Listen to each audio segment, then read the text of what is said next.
Spartans! Ready your breakfast and eat hearty. For tonight, we dine in hell! Jason, this is the Jason Ellis Show.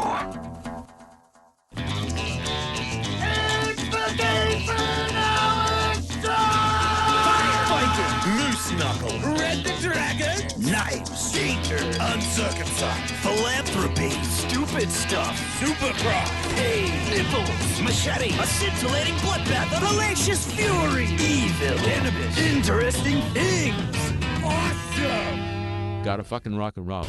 I'm your evil shit distributor. I got E. coli in my shit. I'm evil shit distributor. I got E. coli in my shit. It's the Jason Ellis Show with Jason Ellis. Punches to the face, baby. Michael Tully. Boy, her bosoms look moist. Kevin Kraft. My fucking taint is on fire. Dingo. AI.au.edu. Lindsay Fulton. Slimer Ghostbusters Marshmallow. Bennett Cogan. Sizzle me timbers. And Will Pendarvis. Fuck yeah, I'm Will Pendarvis. Jason. Ellis is blowing up. This is the Jason Ellis Show. Cut his dick off and let him bleed out. Don't hit back.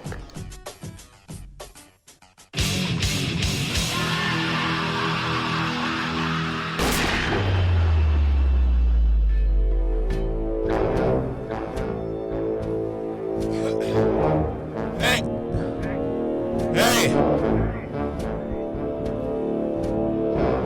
Welcome to the Jason Ellis Show. I'm Jason Ellis, world's oldest supermodel. Got a lot of model. I know how to model, which is a shame. Doesn't sound right. What about if I eat it? Put it inside my mouth. I can't do that. Other people will get on this microphone. That's gross. I do spray it though. When you spray stuff with 99% germ-killing spray, that still means there's 1% there, right? And you can get that. What, Dingo? Right. So it's not it can't be entirely clean. Can it? With 99%? I didn't even read it, but I assume all spraying germ stuff is 99% germ-killing stuff. That's how it comes now, right? There's no 100%. No, but there's no 45% germ-killing lotion. No, it's not going to sell very It kills well. 99% of all germs. So I wonder if there's like a little bit of a Cavino germ in here or something. You right, champ? Yeah, it's just... Not your day for the microphone? You look like you're about to fucking rob somebody. Do I? Yeah, like you're dressed like a burglar. Am I? Yeah. Why are you dressed like a burglar? I don't know. I've got flip-flops on. For the very first time, I wore flip-flops. Look at this. Go on the camera and do it. Look at that. You're on See? the fucking camera. See? Those are good flip-flops Yeah, or burgling. Dingo. I forgot how impossibly hard it is to drive with flip-flops, so I drove with no shoes on. I don't know why. That's kind of satisfying in a weird way, though. Yeah, I like that. I like the barefoot on Got gas pedal feeling. That's how I learned to drive. What? I couldn't get a good sense through the sole of shoes. Wow, So you're I a learned- soul driver. I learned barefoot, and then I went to take my driver's test for my license barefoot, and I got yelled at. The guy's like, "No, we don't me. we don't deal with that bullshit. You put your fucking shoes on." That's fair. I was like, "Oh boy, I'm gonna fail." Hey, you really tried to take your test and try to take your shoes off? Yeah, Did it make I had it them way off harder? already. I was barefoot. So you were going to get in barefoot Yeah, into the car. I was sitting in the driver's seat. The car was started, and the guy looked over and he was like, "What the fuck? You put your damn shoes on, boy." Seriously though, I wonder what the ratio of people doing that is. It can't be high. I do it. You Because but you try and I wear take your flip-flops driver's to the test. No, that's stupid. Why would you do? Yeah. Why would you? That's like the first time I went to a nightclub. I wore no shoes. Why? No, because I just feel more comfortable. What? No, I know, but you're going to get your license. You know he's not going to be cool with the no fucking shoes thing. Why you got to start some shit with the driver? Those guys. You want them to be on your side because if you make a couple mistakes, they don't have to tick them all off. They can make or break you, bro. Yeah. Those guys can make or break you because when you're young and you get denied, oh, man. I didn't get denied. I'm an excellent driver to my soul, but I could just imagine because I remember thinking if this guy denies me, I will be so heartbroken because I can't do this again. There was a Corey Feldman movie about that. I missed it. License to Still Drive. kind of pumped on it, actually, that I missed that. That doesn't sound like something that I fucking love that movie. You know what I am starting to watch? Breaking Bad. Oh, No shit. really? Interesting. Yeah, my wife finally got me to. I gave up because there's all this. Because everything's kind of weak sauce now on Netflix. I'm bored of it. I don't even want to. Oh, some new thing about fucking space. Fuck off.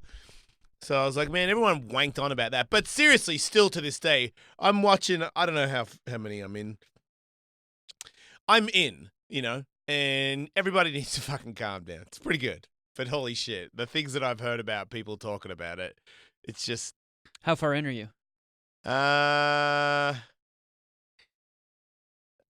mean, he killed that taco guy. Oh, Tuco? Yeah, he killed Tuco and shit. Okay.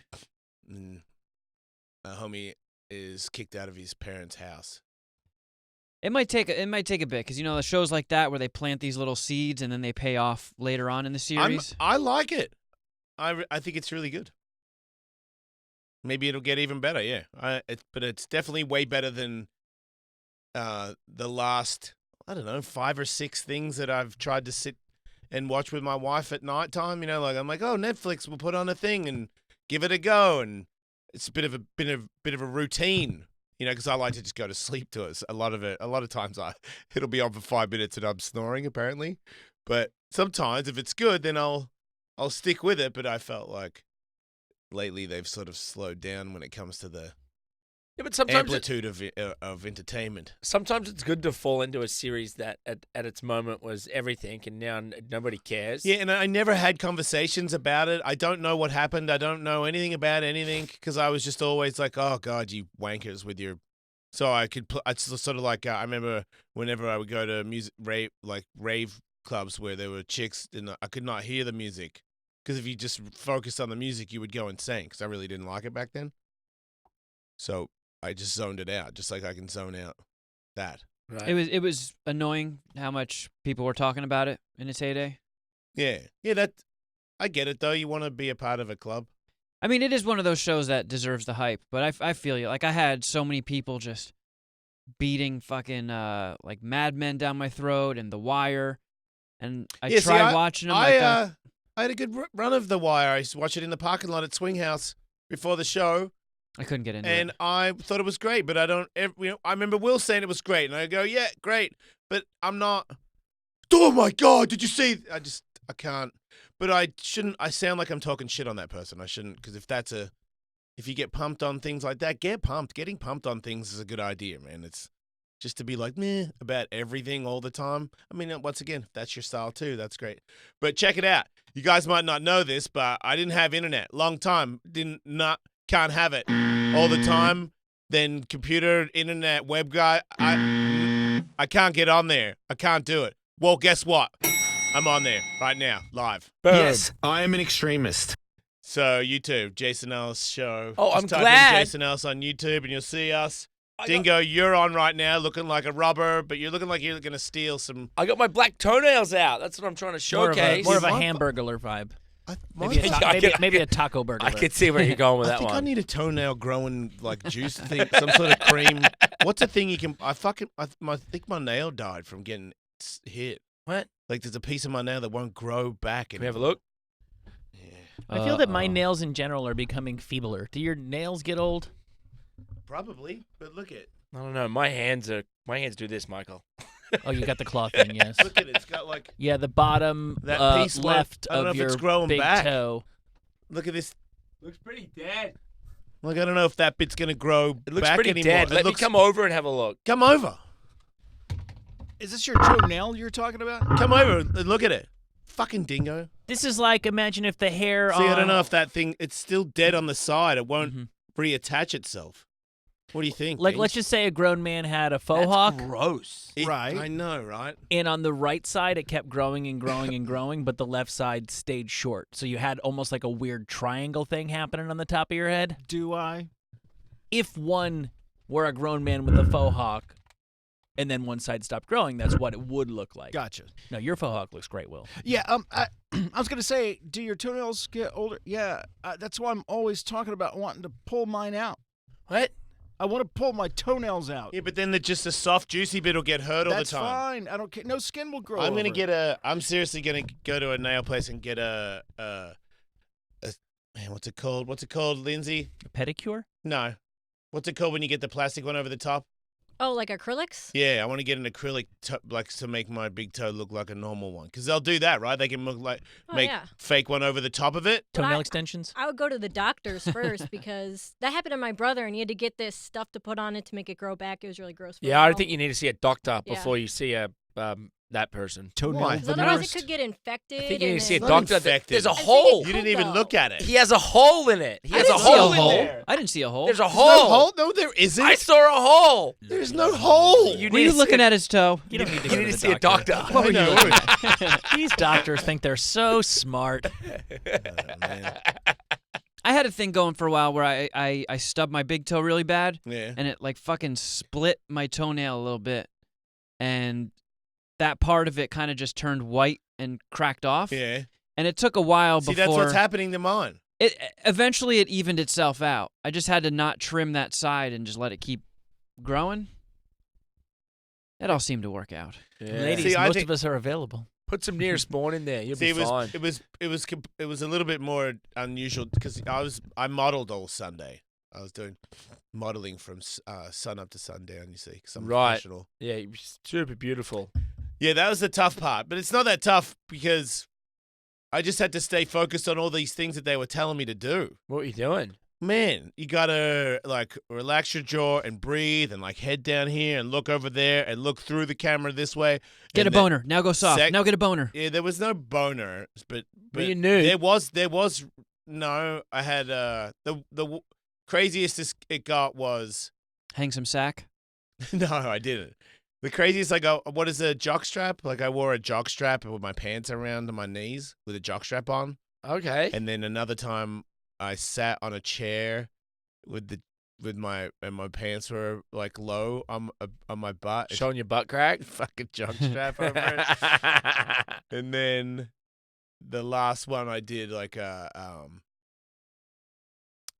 white shirt, and Katie was spraying me with a water bottle, Oh. and the shirt was getting wet or whatever, and you could kind of see a little bit of a bulge or something maybe, but nothing. Not like wasn't out or anything, but Just a tasteful amount of pee hole. it wasn't a pee hole. But it was supposed to shoot at the gym, so this thing's it's been planned out for over a week. And we get to the gym in the morning, and the dude that owns the gym is like, "I don't know what you're talking about. No, you can't use the gym." And there's like a giant van. Like I hired all these. I'm paying for it all. Like it's a lot of stuff. There's like a giant van that has all this equipment in it. These dudes are not joking, man.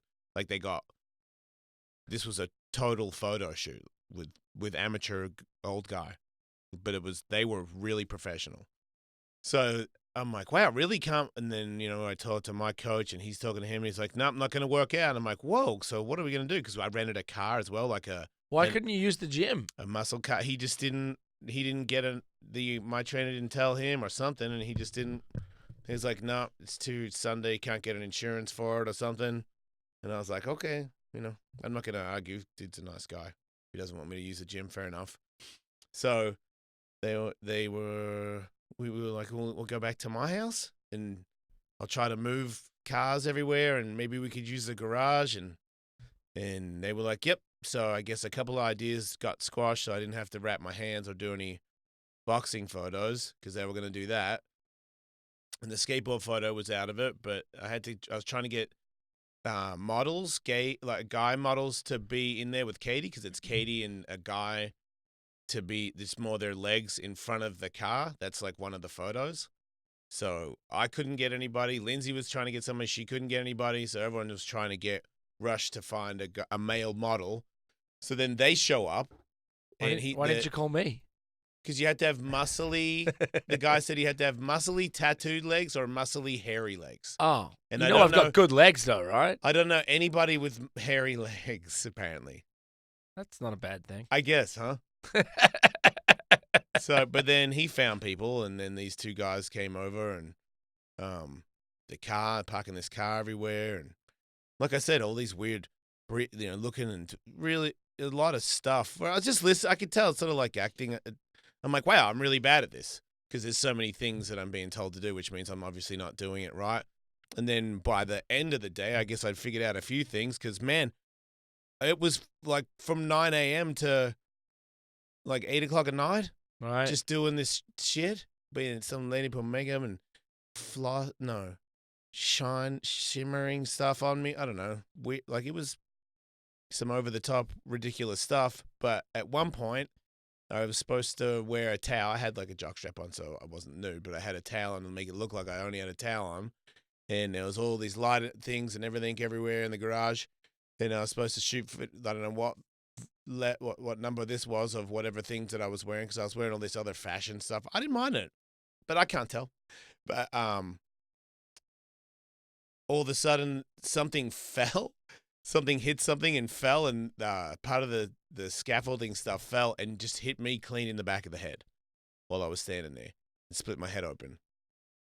Like in the middle of the photo shoot. So the photo shoot, the gym got canceled, and then I don't know, about 6 hours in, then a giant metal rod hit me in the back of the head, and because I had the white towel on, and I like at first when it hit me, I was like bam, and it put me in a squat, and I had my hand on my head, and I was like fuck, like when something really stings, and I got wrung a little bit, but I knew it was over, and I knew something hit me, but I was like, fuck, that fucking hurt. And then I'm like, wait, it hurt, and I could feel the pain of the hole, and then The squishy? yeah, and then I sat up, and I had just been putting this oil on myself because they would tell I got to oil my arms and shit. So when I had all this oil over myself, I was oiling my arms and shoulders when that thing hit me in the head. So when I put my hands up to hold my head, there was like a bunch of oil and blood everywhere. So I kind of leaned forward so that the blood wouldn't get on the towel, because I figured that was the only towel they had. Yeah. And Pro. Then, yes, pros. And then, so I had a bunch of blood over my face, so they took that's just one that Katie took with her phone, but they took a bunch of photos. I actually did. I was like, you may as well go with it. So If you got it, flaunt it. I did a bunch of portraits with a wow. with a jockstrap on with blood all over my face. Because that's my style, Will. That's me. That's what it says about me. I was hoping you did. When I saw you post that picture to Instagram with you with blood on your head, I was thinking, man, I hope you captured that in your good photos. Yeah, he definitely took. From what I saw on when he was showing the playback thing, I've never. The only thing I thought was a little bit of me thought, oh, it would have been cool when I was younger, but then I thought I don't really care that much about being strikingly handsome. I kind of like whatever I am. Yeah, you're old. You're doing great. You can still move around. That's pretty much all I care about. As long as half my face doesn't get pushed off, I'm pretty okay with this. Right. But this guy made me look cool as shit. It's like way over the top for the guy that's in the photo. When do we get to see them? I don't know how that works. I just saw all of them. I guess he's gonna send them to. He makes them all perfect, the ones that he wants, and then they go to all different magazines, and I start doing some press about the book. Right. But I did all different kinds of stuff. That was the other bit. This car's cool. What was it? Trans Am, I think, like old red one. And, Red? Yeah, red one. They have like the big eagle on the hood? There's this muscly dude. Nah, way before. Okay. Older than that, like a 59 or something. Oh, wow. Yeah. And there's this the two muscly dudes. One dude had like a jock strap on and black boots, and another guy had on like weird little tight shorts and black boots. And Katie had some weird bikini and black boots. And I had like little cut off shorts and a black shirt and sunglasses and black boots. Short shorts and big black boots. I mean, that is not a comfortable look for me. Right. But I just went with it. They put me in all kinds of weird stuff. I had multiple necklaces and rings on at one point. I'm like, okay, man. If I just trust, I'm like, I know I don't know. So I may as well go with what you think, because I know that there was a kind of level of fashion that I got to, and then I just gave up. I was like, I'm a skateboarder. That'll do. Every now and then I'm a little bit flashier than a skateboarder, but I don't want to go. I don't know how to go any further than I got Gucci boots. Right. I'm pretty tapped out. I don't know. Like my wife, I can tell her and some friends, they talk about stuff where I go, yeah, things, about designers and all those things. I'm just like, duh, Jay-Z probably rapped about it, something basic like that. That's Right. my base. I don't really. That still works though. My roots are ghetto fabulous. Right. Conor McGregor probably showed me like watches or something. Yep. It's pretty pathetic.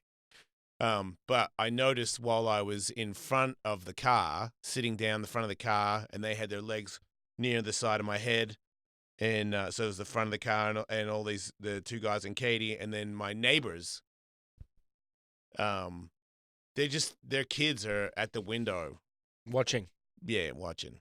And I was like, man, I'm not trying to do this, Like I wasn't trying to do this, and I'm like, as long as you keep facing that way, I'm okay, but don't turn around. Like, don't.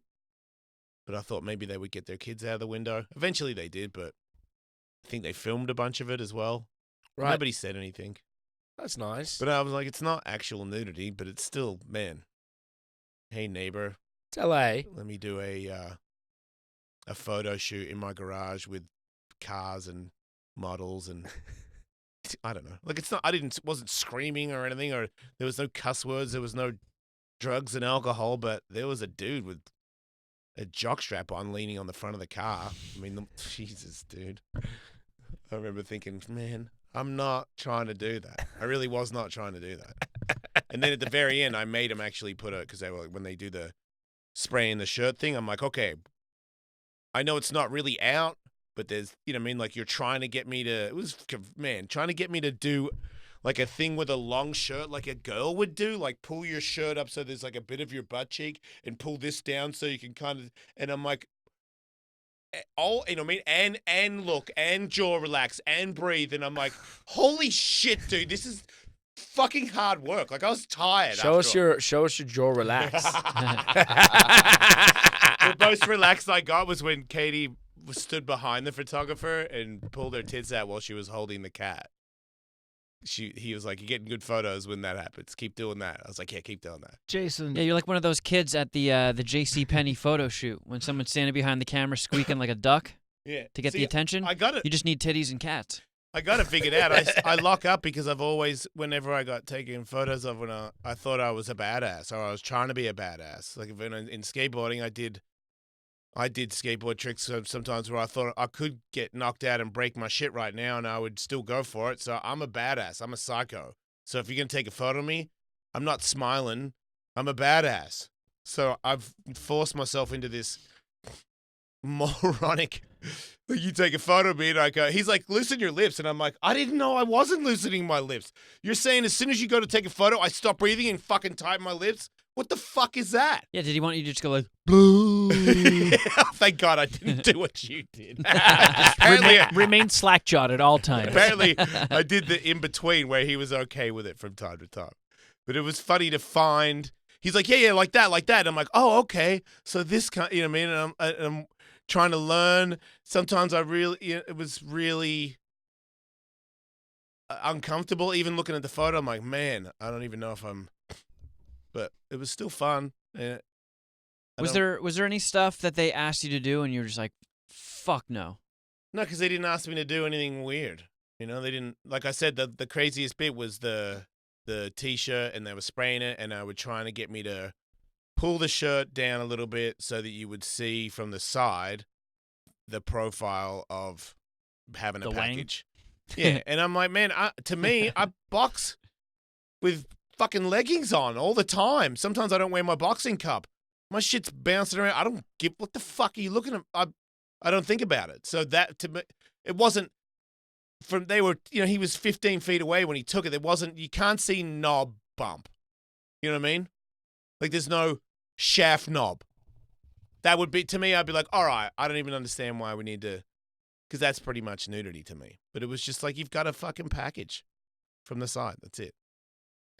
Don't worry about those kids in the window, because living in Los Angeles, they've probably seen a lot of bloody, naked men. You know, a neighbor actually walked by a lady. One guy came in and went, "Whoa, cool car!" And then his girlfriend came back with groceries, and she walked by and she said, "Don't worry, I've seen crazier." And I was like, "Okay, well, I guess that means you're okay with it." And as far as It only went for like half an hour, that part anyway. As far as your, you having your lips being tight or whatever. Yeah. Was he trying to get you to give us succulent, poochy, pouty lips? No, he didn't want me to pout, not at all. And I never did. I never tried to pout at all. I always sort of like am a little bit serious, I think. So then it was to let go of my jaw so that my lips were not touching. Like just like that. Mouth breather. No, maybe I mouth breathed as well a little bit. But yeah, there was definitely times where he made me breathe in and then breathe out. And then I look one way and I had to like actually concentrate on where you're looking at. Like you're looking at somebody trying to tell them something. So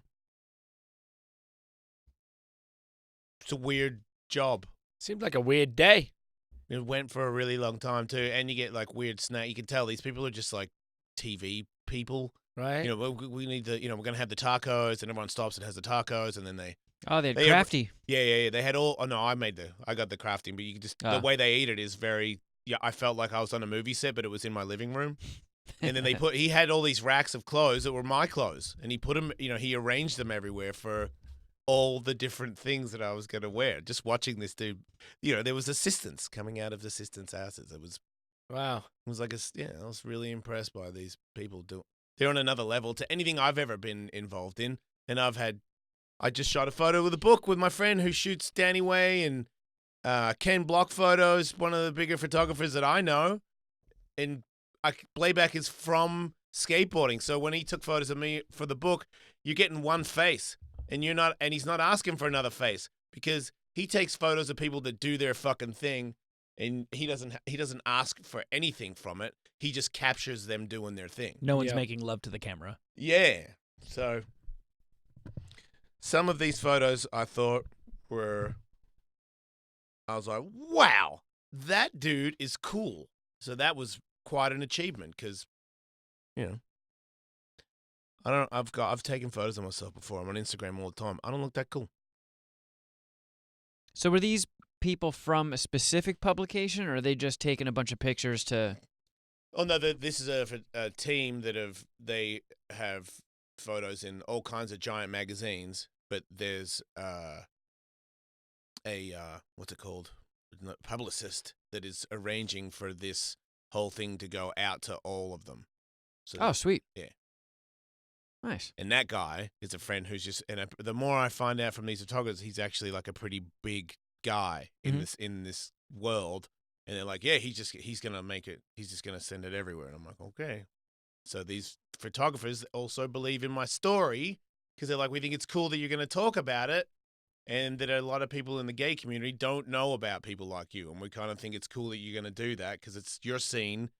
He said is a little bit harder because you're a little bit less accepting of your scene's a little less accepting of your lifestyle. So they're just helping me, kind of. So I think it's pretty good. I like it. Yeah, it's cool. Yep. Wrecking Ball is... When do we get to see some side wang? Yeah, I can show you after the show. You know Wrecking Ball? Remember that guy? Yeah. Refresh my memory. He's the weightlifting skateboarder guy that makes fun of people for not doing manuals the correct way on a skateboard. Oh, I remember you bringing... Yeah. Right. He wants to fight Stevie Williams. Oh, there's a name I haven't heard in a while. Yeah. So Stevie Williams and Wrecking Ball are very angry and yelling at each other. It's deadly serious. Wow, like deadly serious, like we want to fight in 2 weeks? So deadly serious that he said, can you hit them up? Can you make the fight the challenge? So I made the challenge, and he's still on me, but I don't see how Stevie Williams is really going to take this fight. But there you go. That's what I do. I pick fights for people. Anybody that wants to fight somebody, just DM me, and I'll go, hey, you guys want to fight? No, you don't pick the fight. The fight's already there. They find you, and then somebody says, hey, go meteorate this. These are organic fights, Yeah. Legitimate beefs. No, You're just yeah. giving them a forum You've to obviously got an angle. work out their differences. Speaking of legitimate fights, Ben Askren. Oh, yeah, so sad. I know. It really killed me. He I could know. I'm have happy done for it. the Perhaps should have done jiu-jitsu it. scene, and that's great. And I'm sure Yeah. Matt, Sarah, and everyone were thrilled because now jiu-jitsu looks awesome. And fucking Ben Askren, I hate it. I was at I don't know why I like him. I was but at I like him a lot. he's likable. I was at a jiu-jitsu event on Sunday and I heard just the whispers walking past me. Oh, dude, it's a huge win. It's like that. They are the master, the master art. Mm-hmm. They are better than wrestling. They can say that now, and everybody has to suck it. It's Was terrible. the Ben Askren thing close at all? I know it went the distance. Yeah, he was winning. Yeah. So what he was doing now, I was not able to watch this again because I still can't figure out how ESPN works, but I tried my best. I watched highlights. I literally watched a video of some guy from some Gracie gym recreating moves from the fight, talking about how it went But you down. couldn't see the fight. No, because You don't have ESPN Plus. I do. I don't think that they You sound like some of the people on my Instagram talking about the SiriusXM app. I feel like the way that it is if you miss an ESPN UFC pay-per-view, you can always go back in and order it and watch it whenever, but you need to think ahead to DVR the fight nights. To me, it just seems like if it's a UFC fight, just put it up there on ESPN Plus. Wait, the fight nights stay up there? I have been unable to find the last two fight nights. This could be on me. Anyway, I feel like I basically watched it because I watched two Brazilian guys recreate it. Oh, wow. So But you didn't see the other two rounds where it was an even kind of fight. So basically, And he got a lot of takedowns. yeah, too. Ben's game plan was to stay on his feet for 4 minutes and then get the takedown and avoid getting submitted 3 rounds in a row. He took a little bit more than he gave because Maia is better on his feet than Ben Askren is. In the 3rd round, by his own admission, Ben Askren got a little greedy, got a little cocky, didn't think he needed to wait the 4 minutes, went to the ground too soon, and that is when Maia made him pay. But still, really cool back and forth on their way to a mind-blowing technique on the way to that submission. Yeah, it's well said. Yeah.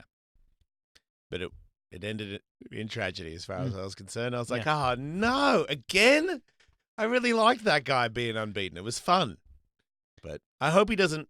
He took it like a champ. He did the interview. Didn't look like he sounded like he was going to retire. I really hope he doesn't. I believe that he can be, the champ. Because the last one he got knocked out super quick, right? He got knee in the face straight Yeah. away. That was a bit of a fluke. I would Yeah. like to see that guy do it twice. And this time he said he was winning and just got submitted. Yeah, it was very close, but I still was giving it to Ben Askren. I felt like he was definitely moving forward more, and he was like on strikes. He was a little bit behind, but not that much, and he was landing some really good uppercuts, and he'd made some cuts on what's his face. On Maia. And he got a lot of takedowns without getting submitted. But look, you take him down and you get submitted. That's it. So where does he go next in this? Because he's lost his last 2 fights now, right? Yeah, I don't know. He came in unbeaten. He's going to get a lower Yeah. ranked opponent now, and I feel sorry for whoever gets him because he is, he's a top 3 guy. Right. And even the win is a little funny. He's going to have to start all over again, Michael. He's going to have to, he's going to have to, because everybody talks so much shit now. So there's a big line for who gets to fight who. Maybe he could fight Colby Covington. But I don't know if Colby is the kind of guy that would sign off on that. But because you don't want to fight Ben Askren, even if he lost now, even if he's been knocked out once and choked out. Yeah. And I'm top 10 in that division, I don't want to fight that guy. Well, it's like, what do you stand to gain? What do you stand to lose? If he beats you, the downside is pretty obvious. If you beat him, it's very easy for people to say, well, that's Ben Askren losing 3 fights I in a don't row. know about that. I think beating him is still. I mean, he lost to a guy. The matchup is he's on the ground with a guy that can submit you. But it did show me he's really bad at striking. I mean, he had a cool little uppercut that was working for him, but it's astonishing how much wrestling can be a part of mixed martial arts for him to be that bad. He really doesn't look. His feet are together. It's almost like he's not even really. He has no fight stance. He just sort of trots along in front of you and throws weird barroom punches. I don't know. No, there is just something that sort of, I think that's a lot of his appeal, is there's something about him that's just sort of a guy. He just seems like a guy that you would know from Orange County. Yeah, flip-flopping around The everywhere. hair and... Yeah, he just doesn't give a shit. He doesn't look like he fits in, that's for sure. Yeah, he throws weird little girl slappy punches and trots around, but then he can do some crazy stuff. Meanwhile, what, UFC 244, that's just back on? Forget what the Nate Diaz, Jorge Masvidal thing? Yeah, Is that where that stands? That's USADA's fault. They just said something that wasn't true. So don't even worry about it, everybody. Oh, I see. Nate didn't do anything, and it's back on. Everything's great. He exposed USADA with a BMF move. What else do you expect from the potential BMF? That's what you get, USADA. You're fucking with the wrong guy. Yeah. A couple other quick MMA notes. UFC fighter Walt Harris is asking for help finding his missing stepdaughter. Did you see that? Yeah, I saw BJ Oh, is that what post that is? Yes. What A happened? vehicle belonging to his 19-year-old stepdaughter, who is an Alabama college student, was recovered, but still no sign of her. There just aren't a lot of details. There isn't so much that we can say about this, except to say that if you think you might know anything about this missing person, who is the stepdaughter of a UFC fighter in Alabama who went missing over the weekend, please take a look into that and see if you can be of help. And Conor McGregor training Tyson Fury for his first MMA fight, which is supposedly happening this year. Wait, what? When did that happen? Mm. That's didn't big know that. news. No. No, he's not. Tyson Fury? No, he's not. So stupid. Tyson Fury, this is a story from TMZ. I will be training with Conor McGregor for my MMA debut. He's not boxing anymore. His next fight is mixed martial arts. I believe he is doing it all because he is boxing as well. He also has an upcoming WWE wrestling match against Braun Strowman. Yeah. And I'm looking at, he's talking to Sky Sport News. It's like the ESPN of UK. Yeah. We may see Tyson Fury have his MMA debut this year. He has announced he wants to make his MMA debut and may even be trained by the notorious MMA. Where would he, just like in some other organization, like his own thing? I have absolutely no idea.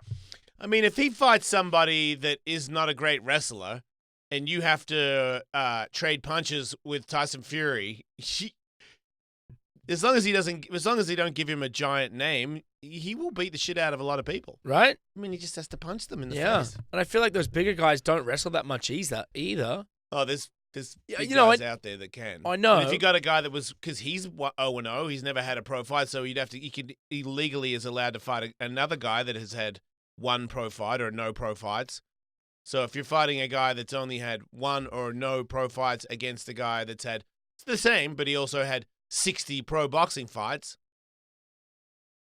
that's a good fight for you.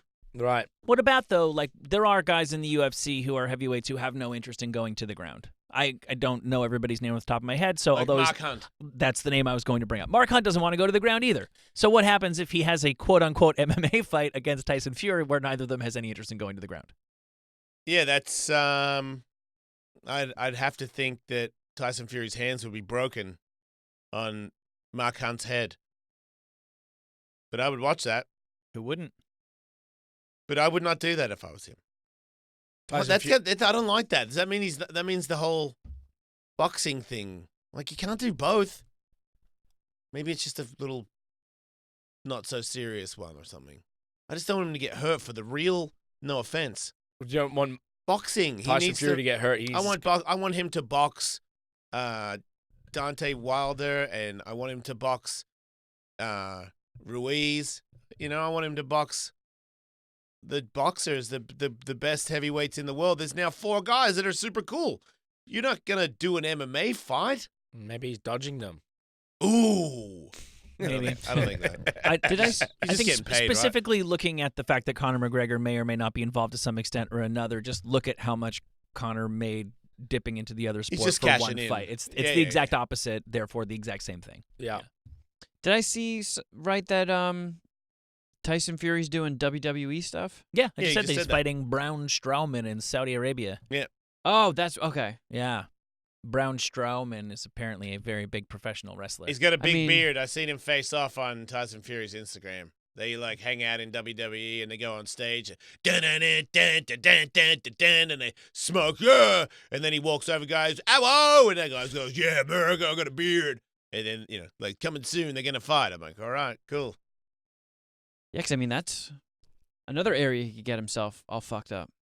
Lindsay, No, because he's Tyson Fury, and they won't do suplexes to Tyson Fury. He would just get to do like weird slapping stuff. here it is. This happened on the October 4th SmackDown. These two sizing each other up. I was there. I saw it live. Oh, wow. Oh, They must have been electric in that arena. that is terrifying. Honestly, I think a lot of WWE fans don't even know who Tyson Fury is. What the fuck is going on with the world? What do you mean they don't know? It's on the news. I'm just saying, I don't think. My guess is, like, because a lot of people around me were like, who is that? What's going on? Like, a lot of people didn't know who he was. So I don't know if there's, like, a ton of crossover with boxing. That's so weird. I get it though, because boxing is Real. yes real, and wrestling is of course It's two different fan bases completely for fake. sure. And that's Oh, who's the big fat guy? Yeah, He's that guy's hilarious. cool. Oh my god, who's the little chubby guy? Oh my Otis, god. he's the best. He has, Who like, is a he? little dance. His name's Otis. He's from His Heavy name should be Machinery. Gimli. He's my really favorite funny. guy. Is Braun Strowman, is he part of that family that were a ripoff of the Devil's Reject a few years ago? He was. Yeah, okay. But he's not anymore. That He's was by very himself original now. when they did that.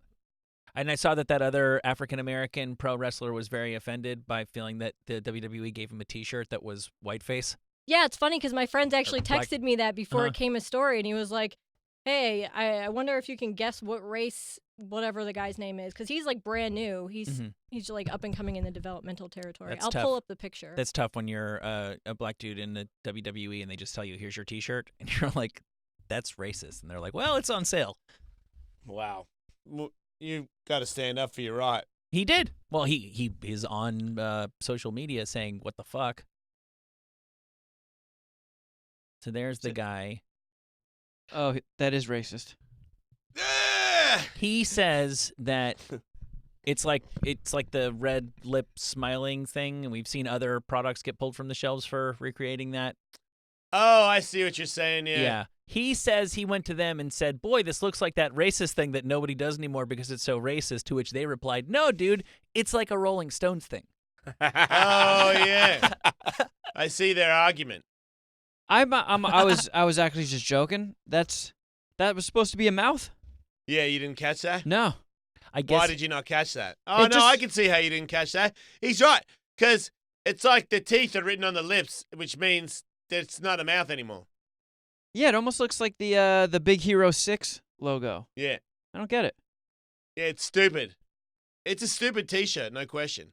I guess the original design had his name, which is the teeth, smaller, and they wanted to make it look more teethy. So they totally, like, cartoonized it, like, even more. They say, I'm not familiar with his work, that one of his things is that he smiles a lot. He does. So they were but, yeah. capitalizing on him being a smiley wrestler. Still, come on. I don't know. So, yeah, I guess I don't get it. So, Kevin, you're back. Yeah. You died and you Congratulations got on- fired, and then you went to Jersey. Yeah, my family took my corpse to a witch doctor. How was Yeah. that? Went well. Hey, you look Yeah, good. I feel fresh. Yeah. Cross the river Styx and back. Did you Yeah. party super hard? Yeah. Did you black out? I didn't black out. Oh, that's good. Did you puke? No puking. Good for you. I just didn't sleep very much. Did you up all night doing cocaine? No cocaine. Okay. But I definitely stayed up late. I definitely drank a lot, and I woke up about 500 times every single night. Why's that? Yeah. What are you scared of? I think my body just is fucked up in beds other than my own. Why are you so scared to sleep in other beds? No, it's not scared, just uncomfortable. Why are you waking up if you're not scared? Makes no sense. I think the beds were hard and lumpy, Hmm. and I also there was a lot of dry mouth. I woke up about 20 times every night, just completely fucking parched. Was it cold?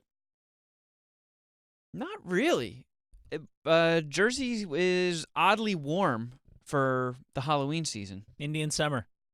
I guess. Yes. Yeah. Global warming, et cetera, et cetera. So But before yeah, my you, lips are all fucking chapped up and dry and like peeling and shit. before you left, you made a number of outrageous claims. You claimed that you could successfully old school rap about almost anything. That was not true. Yeah, I whiffed on that one, huh? No, you did not. That was probably my favorite thing that happened on the show last week. And you also claimed in a creative meeting that you are under the impression, you harbor the belief that when people are walking up behind you, if you know these people, you can identify who is walking up behind you without seeing them merely by the sound of their approaching steps. Pretty much, yeah. And that claim came out of nowhere, by the way. Why don't you rap about it? No, we did. Oh boy.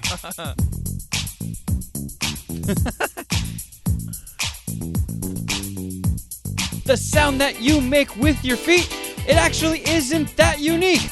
I can tell who is coming by the way your feet are drumming. Let's dance. Flippity flop. You take that back and I drop a plop.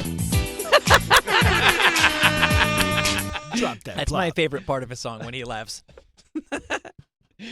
Oh man. Yeah, I suck at that, but I forget You're what we not were as talking bad about. as John. John was here after you died, and he did a freestyle to that, and it was worse. Very dark.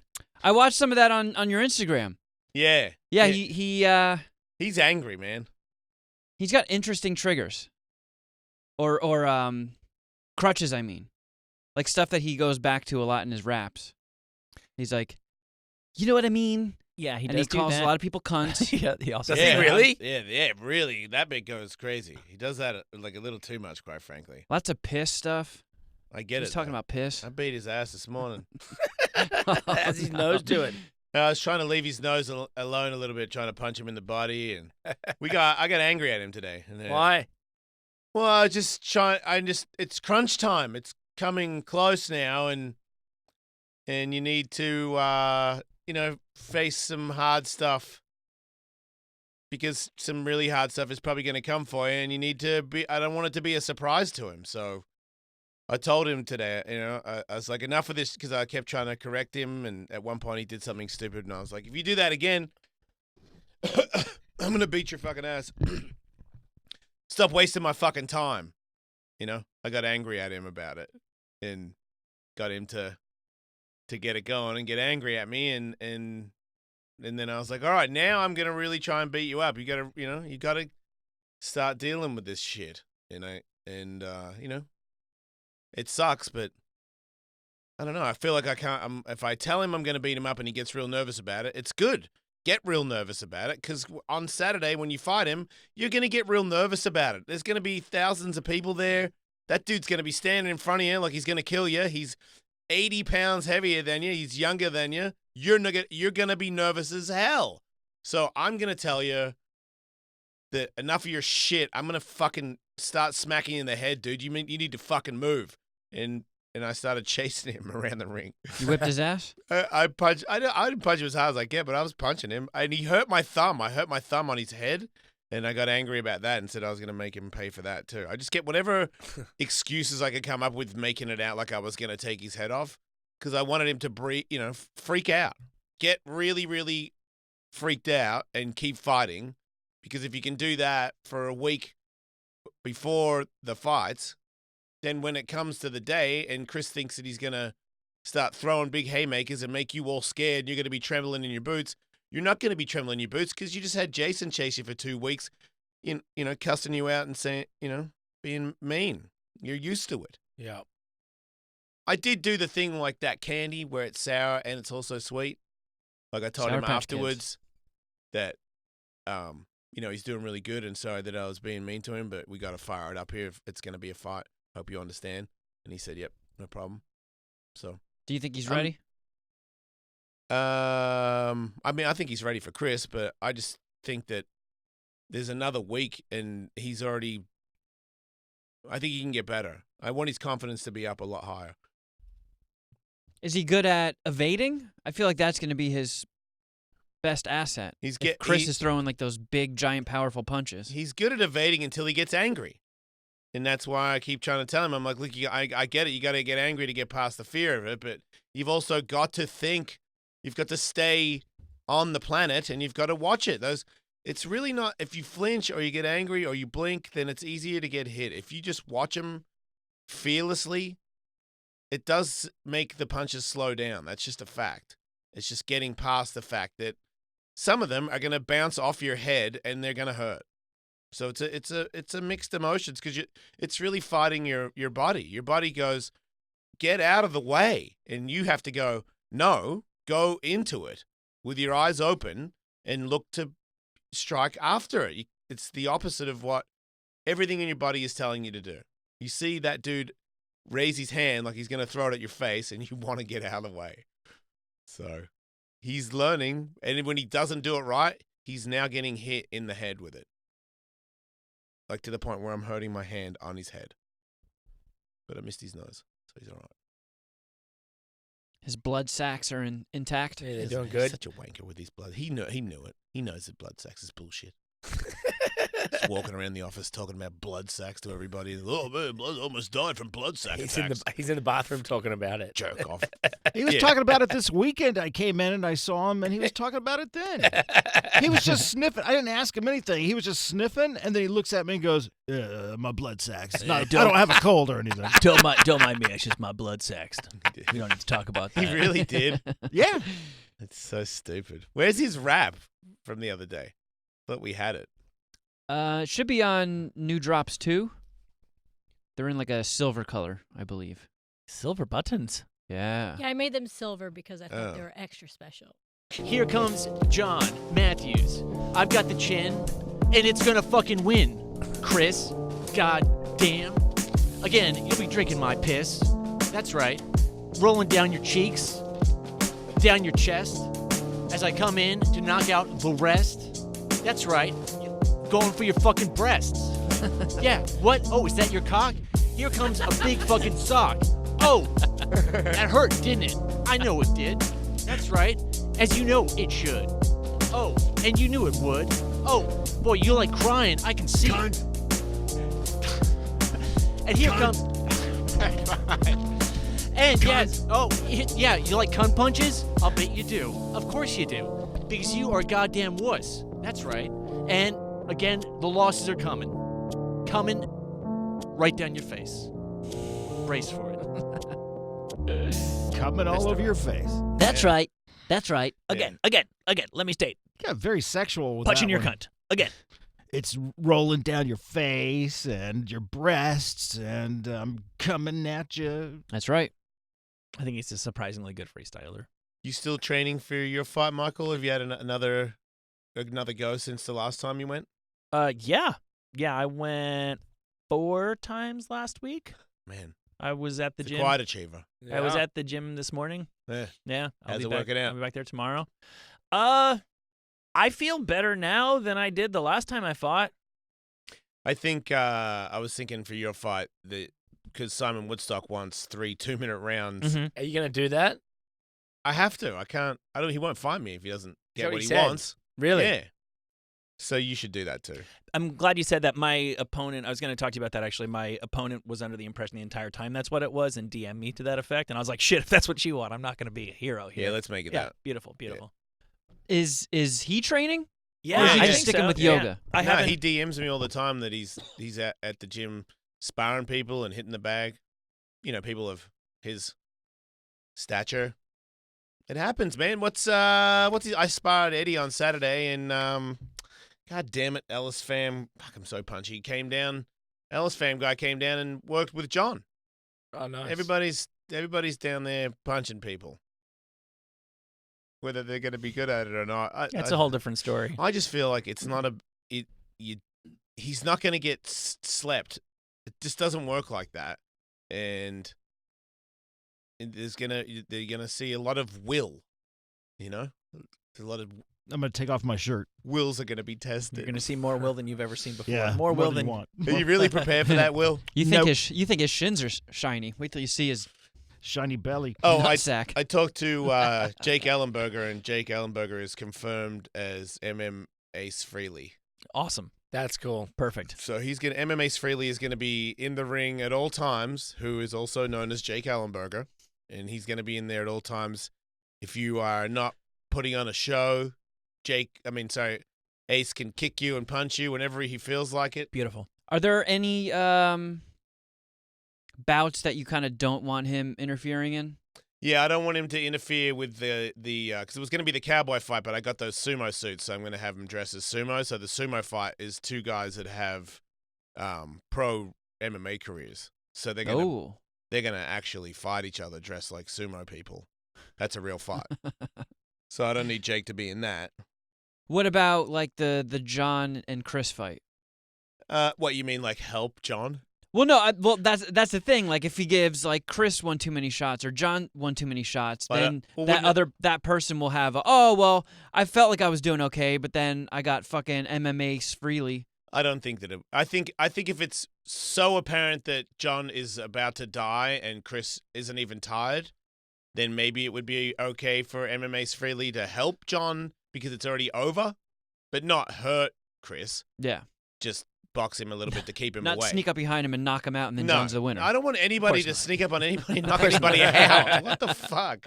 No, anybody does that, they're kicked out of the event. He's not going to determine the balance of power in a competitive fight. Frankly, if he gets involved in their fight, something's gone wrong. Yeah, no, it means that it's already over. Right. Yeah. Well, I mean, I've been on the receiving end of an MMA entity in the ring. Yeah, but this is... That's a good sign. I feel like I know this sucks. Things have changed. We've evolved. And this is a real fight, a real test. He picked a real fight and a real test. It's different maybe because I don't know them as well, but I feel like this is a real test. They have real money on the line. People are drinking underwear tea, dude. So I don't want anybody to step in and make this where somebody can complain about lose. Did you just feel pukey because of the underwear tea? Yeah. Why would you envision drinking it? Just, you heard the words, move on. Why go into somebody's... Did you really just nearly vomit? Yeah. No, I just like twitched a little bit. He thought about it. Yeah.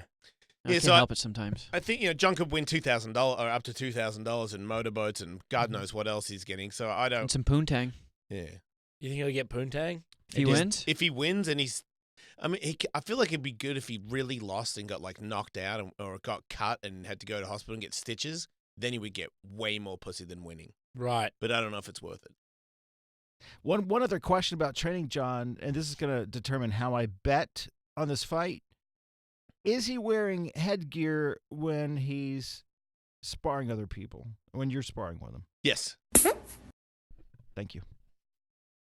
It really doesn't, having sparred both ways, it really doesn't make as much of a difference as you'd like to think it does. No, I was just thinking if he I think it does a little bit if you're amateur. Like, the more amateur you are, the more of a cushion, the better. Yeah, I was thinking if he hadn't been using headgear and then when Chris comes up and bops him in the head, it's not going to feel anything like... Wait, he's wearing headgear in the fight, dude. Yeah, I know. That's what I'm saying. Okay. You're asking if he's training with because he'll be fighting with. Yes. Yeah. Oh.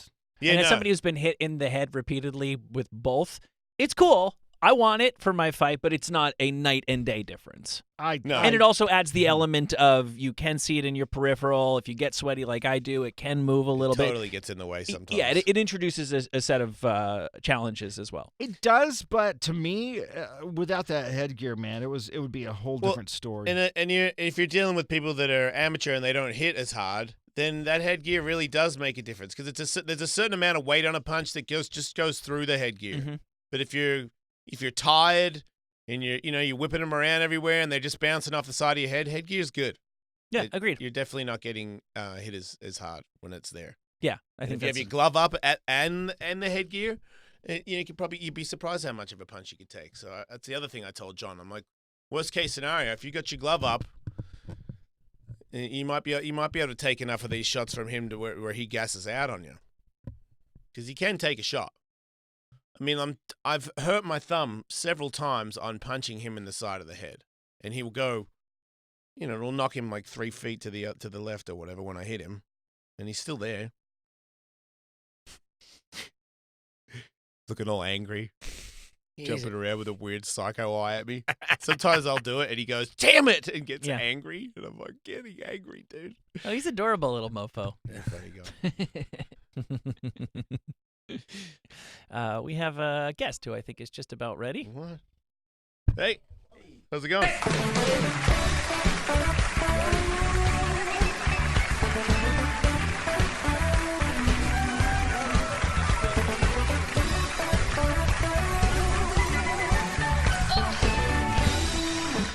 Wow.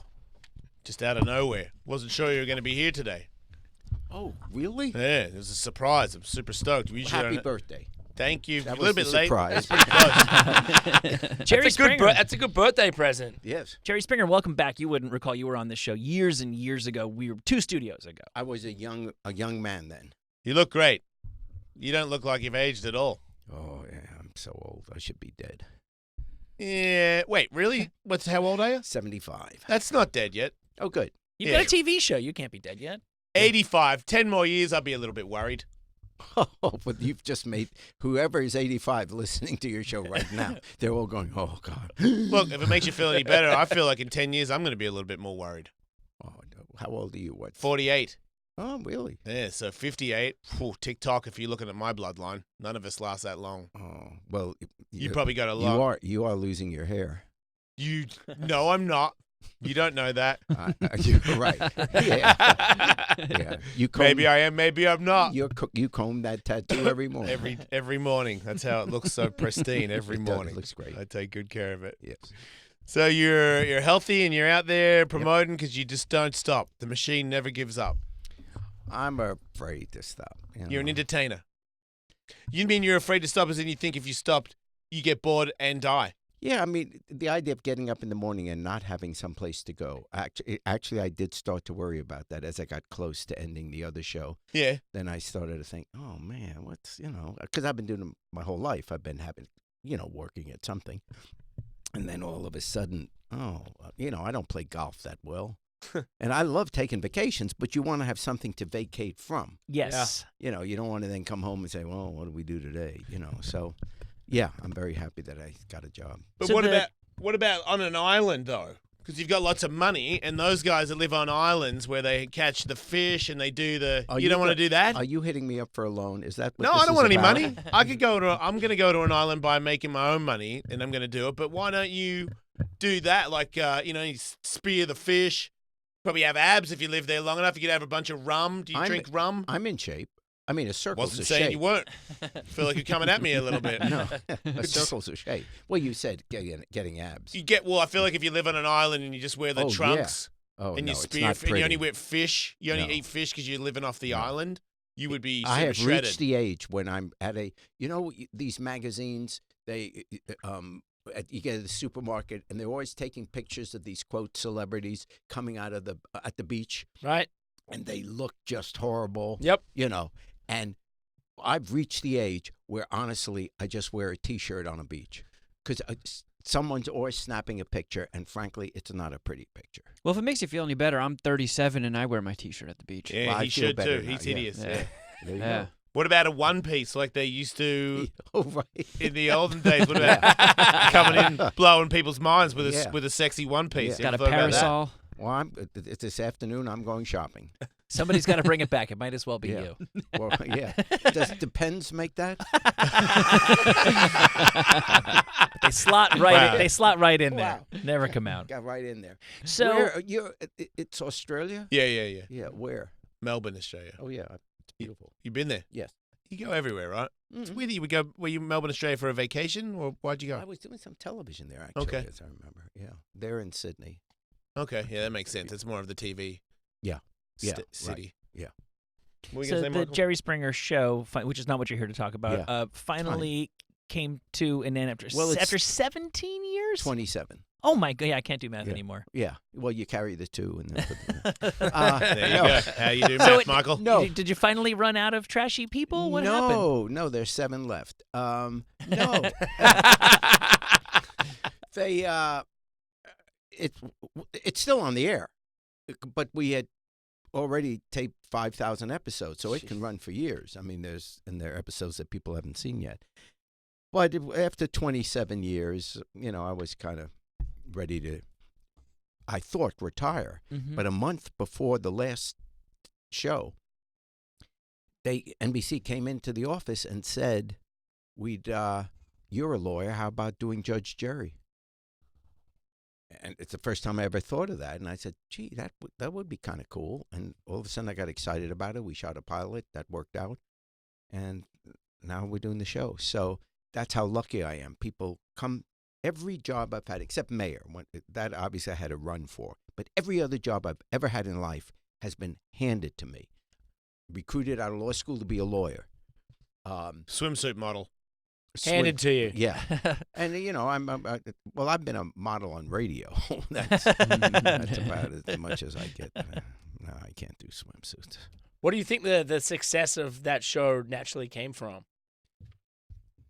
we had never or hardly ever saw people like that on television. American television back in 91 was almost exclusively upper middle class white.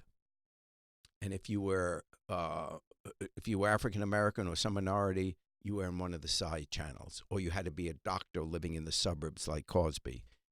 But everything else was upper middle class white. Even the sitcoms, Frasier, Seinfeld, Friends, all these well scrubbed upper middle class white people. And then along came our show, and all of a sudden these people weren't well scrubbed, a lot of them, and they didn't speak the Queen's English, and they weren't wealthy or had wealthy parents, and this was shocking. Characters. Yeah, and all of us, but that was a real slice of society in virtually every country. Right. When you walk down the streets, there are an awful lot of people that don't have a lot of money and didn't go to the great colleges or whatever. And now there are, and it's interesting. You could watch late night television, and you get all these superstars, and many of them come on. They're rich, they're beautiful, they're powerful, and they talk about who they slept with, what drugs they're on, what crimes or whatever. And we can't buy their albums quickly enough. We can't go see their movies quickly enough, whatever. We worship them. And then you watch daytime talk, same issues, same exact issues, but they're not rich, powerful, or beautiful. And as a result, we call them trash. And the people that put them on TV get to keep the money, and those trashy people don't get to get any money like the celebrities did. Well, there's no... When you're kind of an entertaining maniac on daytime television, you're not cashing in on it. Well, what's the difference? If you're doing a TV show, whether you have beautiful people on in late night, which make a lot more money than daytime television does, or you run what you would consider the, quote, clean show, like Oprah, who is the best at it, you make a lot more money doing that. So, no, I can't. You'd be wrong to say that the motivation of them being on television is that there's more money in that. There's less money in that. Then you don't get the sponsors. Procter & Gamble isn't going to support a show like that. They're much more likely to support Oprah or late night television. Or did you have a sponsor problem in any era of?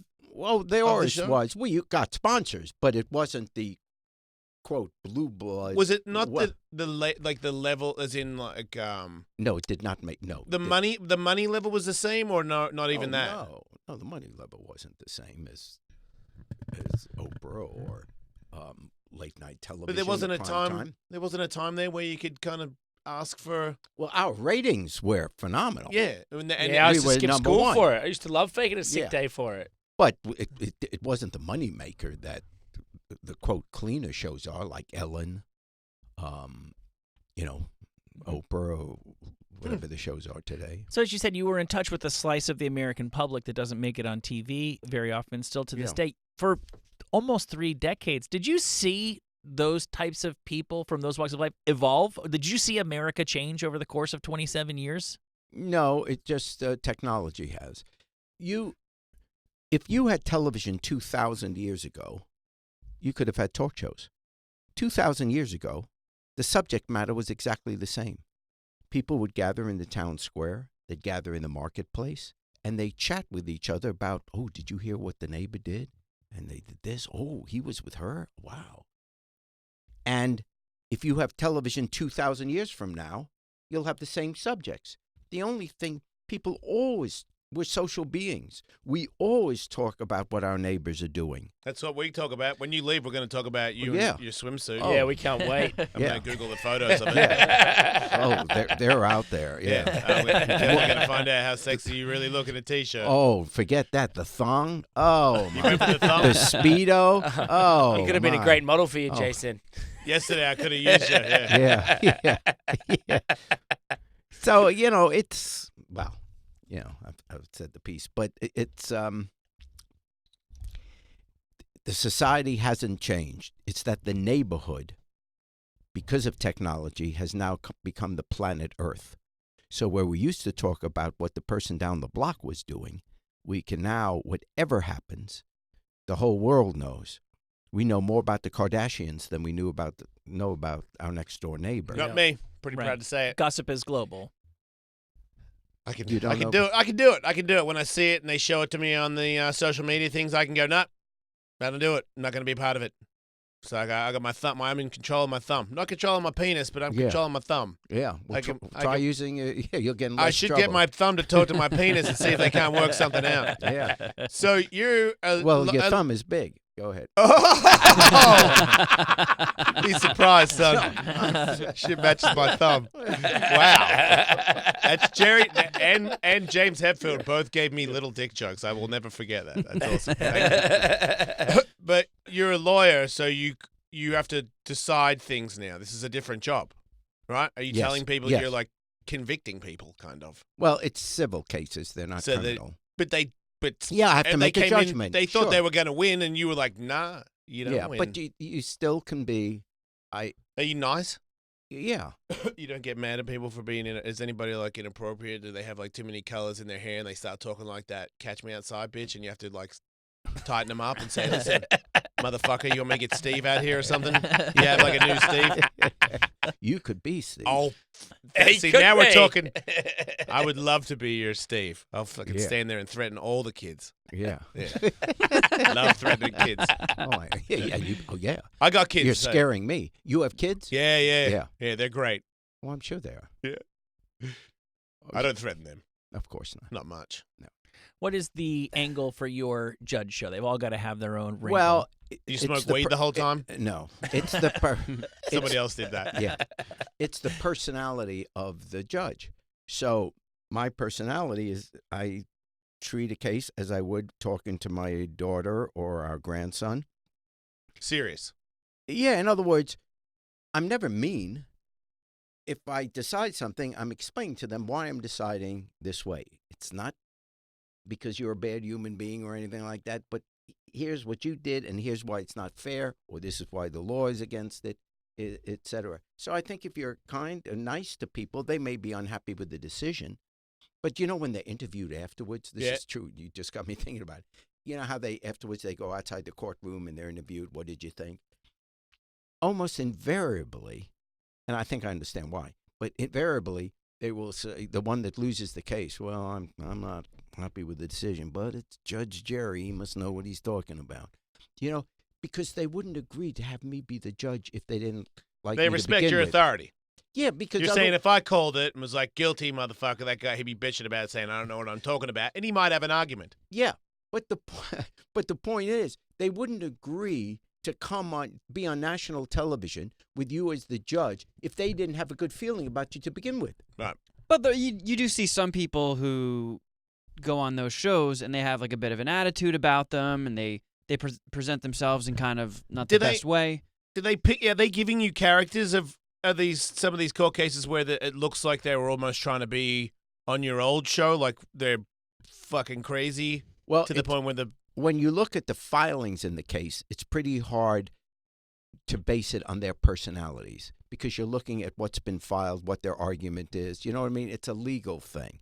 Now, because humanity is filled with all kinds of personalities, you don't have to shop around for something.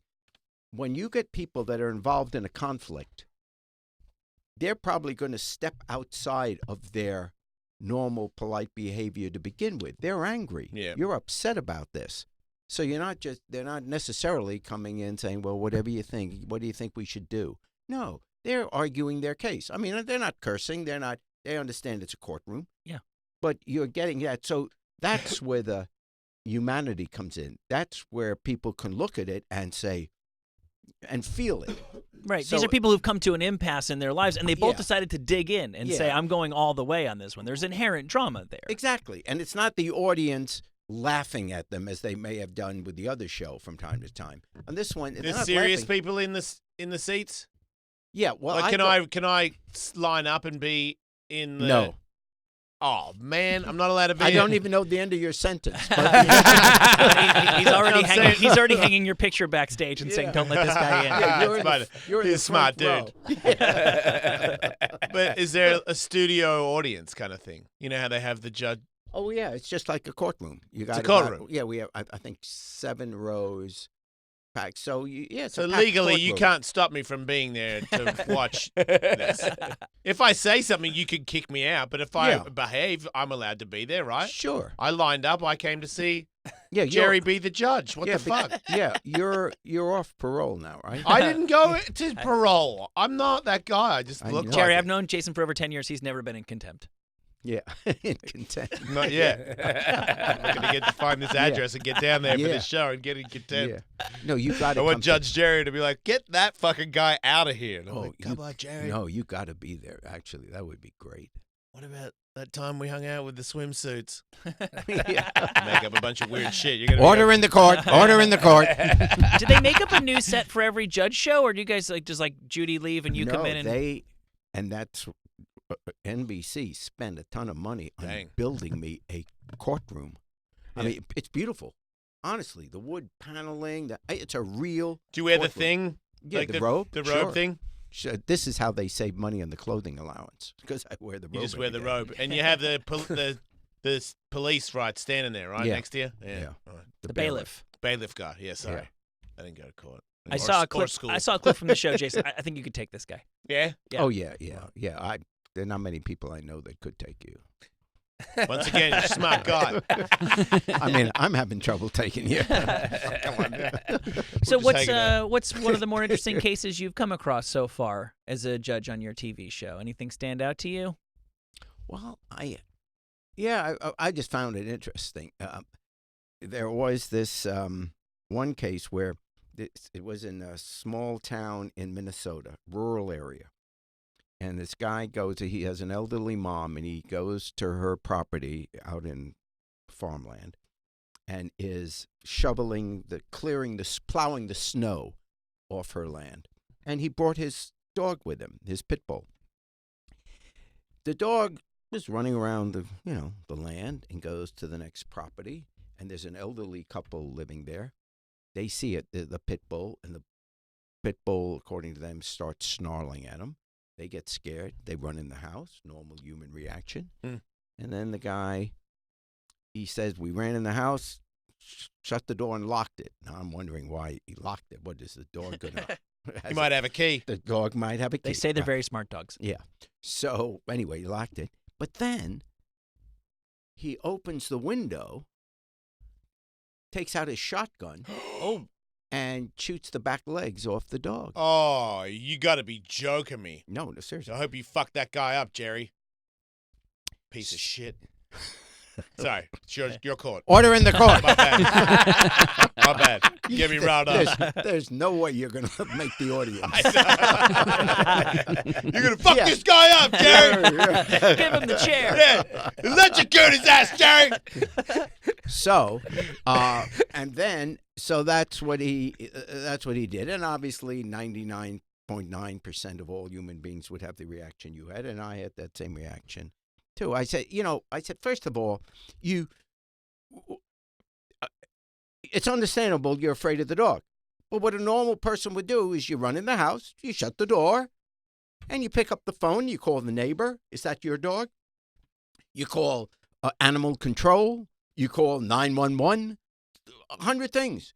You don't grab a gun and shoot a dog. Now, the plaintiff, the people that brought the complaint was the guy whose dog it was. Is the dog okay? And the dog lived, Oh, good. but the legs are gone. Oh, he And- got wheels on the back, I bet. Yeah. And his wife. And they don't have any children, and she's Aw. crying there at the plaintiff. She's crying. She says, this is our baby. And, he's lost the legs, and it's really sad. And people in the audience, it was a sad case. Huh. So the answer everyone would give is, and she sued for $5,000 for vet bills.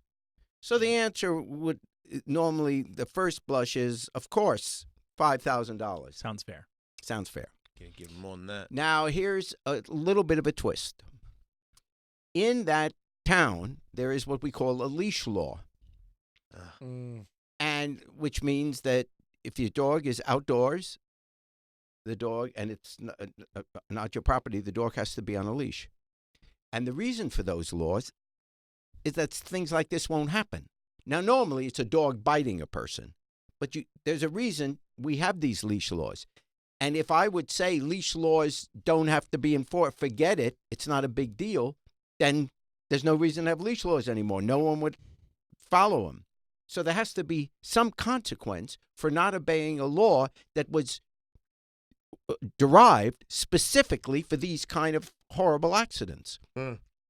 So when I weighed the morality of both sides, clearly the more evil one was the one that shot the dog. But there had to be some consequence for the plaintiffs not following why we have this rule. So instead of giving $5,000, I gave $4,000. See, that wasn't that bad. You're bound by regular human civility. Because what I was thinking is if the guy gets the $5,000, but the other guy just gets to punch the guy who shot the gun just gets to punch the guy in the face one time and say, like, you kind of made me shoot your dog. You get $5,000, I get to punch you in the face one time. That to me that's like frontier justice. Now, do you wonder why you don't have your own show? Yeah. Are you telling me no one would watch this? No, they probably I know. would. Unfortunately, we would watch it, but it was a stupid call. Yeah. Jerry's was a better call. Yeah. That's real stuff that you have to deal with because Yeah, I people mean, the real shooting dogs. cases. That's That really is. It was ridiculous. tensions are mounting in the courtroom when you're going in there to talk about. That's what I'm saying. I can joke a bit, but some of these cases, I mean, the people they're not there for a good time. I get it. Yeah, it's Right. tough. It's tough to get laughs when that's the subject you're dealing with Yeah. on that episode. Yeah. And then you have cases where, family members are suing each other, which there ought to be a better way. Yeah, it's not fun. No, and you're ruining Thanksgiving. Yeah. Forever. Yeah. Do you miss the old show at all? I can only imagine doing It was something for great 27 fun. years. Yeah, There's but got it to be a was- fondness for it. It was but- great fun. And the reason, people say, why do you keep doing it? And here's my standard answer. Let's say I could go to lunch with anyone in the country, let's have lunch. And you would tell me what your day was like. Oh, boy, it's a tough day at the office. But, yesterday a funny thing happened at the water cooler. And you tell me the story and we chuckle about it. And then you say, Jerry, what was your day like? And I say, well, I had this guy who married his horse. I'm always going to have the better story. Yeah. In other words, my days were every day there was something crazy that happened that I could talk about, either laugh about, whatever. It's, what a great job. So it was fun to do. You should hang out with me. I did a gay photo shoot yesterday in like a jockstrap and got hit in the head with a metal rod and started bleeding everywhere. Just saying. I know I'm not marrying a horse, but trying to stay entertaining. If you ever miss the old days. Hey, just text me. Jerry. And then there was that fringe benefit. How often do people chant your name when you walk down the street? All the time. But, I'll tell you, though, and it happened recently. It's, it's become the thing to do. When, if you see me, then that's what they do, which is great. They're always friendly. It's always fun. But, so I'm at a Bengals football game. You didn't get booed, did you? No, not like Trump. So I'm at a Bengals football game, and it's halftime. And like 40,000 men who are at the game. Other guys, I go to the men's room. Well, you've been in the stadium of any football game. You know that you go to the men's room, and it's a urinal that's about 30 yards long. And the hundreds, trough. Yeah, 500 guys are lining up to get there. You got your name I chanted while get you're pissing. spotted. And just as I step up there, they spot me, and all of a sudden, 500 guys going, Jerry. Well, at my age, there's enough pressure It doesn't help. on having to It go. didn't come out. No, I said, hey, guys, in a moment. I'll be right with you. Right. Save that for when I'm God. washing my hands. And then finally, when it came out, hey! That was horrible. I mean, 500 dudes checking my dick out. Yeah, I imagine Jerry. there had to have been other scenarios like that. Like if you're in a good mood and you're walking down the street and people are just chanting Jerry, it's one thing. But if you're, I don't know, had a bad day or you're a little cranky, I could How see can how that make would it wear bad on if you. you're having a bad day and then everyone chants your name? If How's it- that bad? Unless it's like, you suck, I'd be like, oh, man, really? On a bad day? But if I was having a bad day and everyone was like, Jason, I'd be like, really? I should keep going? I will keep going. Thank you for the words of encouragement, right? There you go. How can it be a bad day? Everybody loves you. Well, that's not true, but the yelling is. Yeah, it's all. People it's are mad good. at you? No, well, in politics they can get mad at you, not in television. Right, television. If they don't like your show, they're not watching, so they don't hate you. Right. When you're in show business, it's all good in terms of a public reaction because the only people that are aware of you are the people who obviously like you. And Was that therefore really watch. true? Because I feel like your name for a while there was shorthand for a certain kind of undesirable portion of American entertainment. Yeah, but it always was with a chuckle. Okay. We like people who say, "Oh man, my family, we're having a Jerry Springer moment," and Yeah. everyone knew what you were talking about. So it was never like no one was losing sleep at night because of a television. You know what I mean? It's not like that. I'm talking about that kind of anger. Yeah. You know, in politics, you can really get to really dislike someone because they're affecting your life. But no one goes to sleep and I say, man, I hate that Seinfeld. Did you see what he, it's a TV show. It's, I really enjoyed your show Baggage. That was fun to do. Yeah. Yeah, I watched. My TV always had Game Show Network on because I need some sort of background noise distracting me. I never saw that. What the Oh, fuck? it's awesome. They bring on like a dude or a chick, and then they have 3 potential suitors, and they have rounds of elimination based on the embarrassing shit that they admit about themselves In their bag. And In other some words, of they- it's insane. They come on literally with a small briefcase, a bigger one, and then the biggest. But the baggage is something in their life that's embarrassing. And they're really, really embarrassing. Like, really Yeah. embarrassing. Yeah, pretty embarrassing, right. I guess Like- they wouldn't put him on the show if they had something decent to bring to the What table. level are we talking? Like, let's it's say I sneezed once naked at a pool party and shit came out of my ass onto the cushion at the pool party, and I had to tell everybody that I shit on the cushion. I don't And remember too much. Where do I clean that off? How do I clean that off? Anybody got that one? There Is is that a friend of mine? there Told me is, yeah, it's a friend of yours, sure. Damn it, Jerry's catching on. Don't got hang me. out with that guy anymore. Yeah. Pretty difficult to get him off me, Michael. It's always a friend. It's always a friend. But it was funny because they did it, like the first round, everybody just opened their things, and like the guy And or it the girl says would be what like, the thing is, I'm sorry, what? What was that? they would open the bag and then it would say what the embarrassing thing is. it'd be like I drink my pee or something, Yeah. or like I save my toenail clipping, something weird like that. and you would then the person who was the contestant would see all 3 of their first bags and they would say which one they wanted to eliminate, and it'd say, Mary, I'm sorry, but you have too much baggage. So she's out. Now we're Oh. down to 2. And now the next round, you had the 2 open the bags, but you didn't know who belonged to each bag. In other words, the Oh, women okay. left and were sitting on a couch someplace, and then we'd open the bag, and they would eliminate one of the bags because they couldn't take it, And finally, you're left with the final one. But with the final one, the contestant has some baggage too, just one big bag. And so the contestant would have to say, do I want to have that person with that baggage?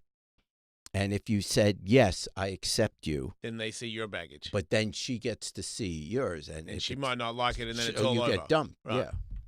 You like torturing people, huh? Like just hosting people being tortured? It's just wonderful. So you're going to call the shots on Judge Jerry, and some people, it doesn't sound like you make people cry or anything, but you're fair but firm. And so it still sounds like some people leave tortured, so you're getting to do that. I get a little bit of my torture in. Right. Congratulations Everybody- on keeping that dream alive. There's got to be some benefit to this. Right. 30 years of torturing. Judge Jerry debuted in September and is syndicated, so people can find it in their local listings. Yes. Congratulations. Thanks for It's having good to me. see you again, mate. I look forward to seeing you next time. You're a cool guy. Whenever you, some people say that, I really try hard, but you're pretty cool too, man. What's it like being so smart, though? It feels like that. I would feel like that would be painful. Oh man, So much knowledge, you know. The headaches Yeah. trying to fit it all in there. Yeah. Oh man, It's like that guy that can move metal. It just seems Yeah. impressive. Yeah. All right, we'll be back, everybody.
Faction Talk.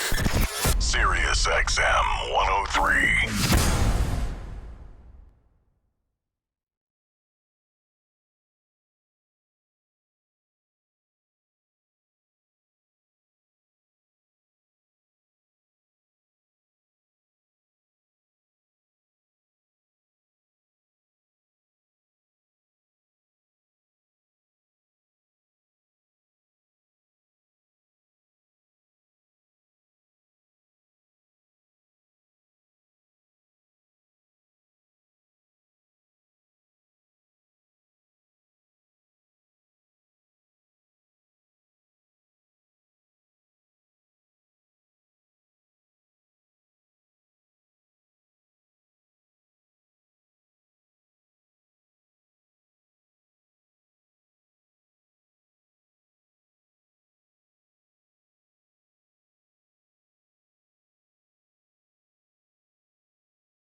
with Jason Ellis. Right after this on Faction Talk.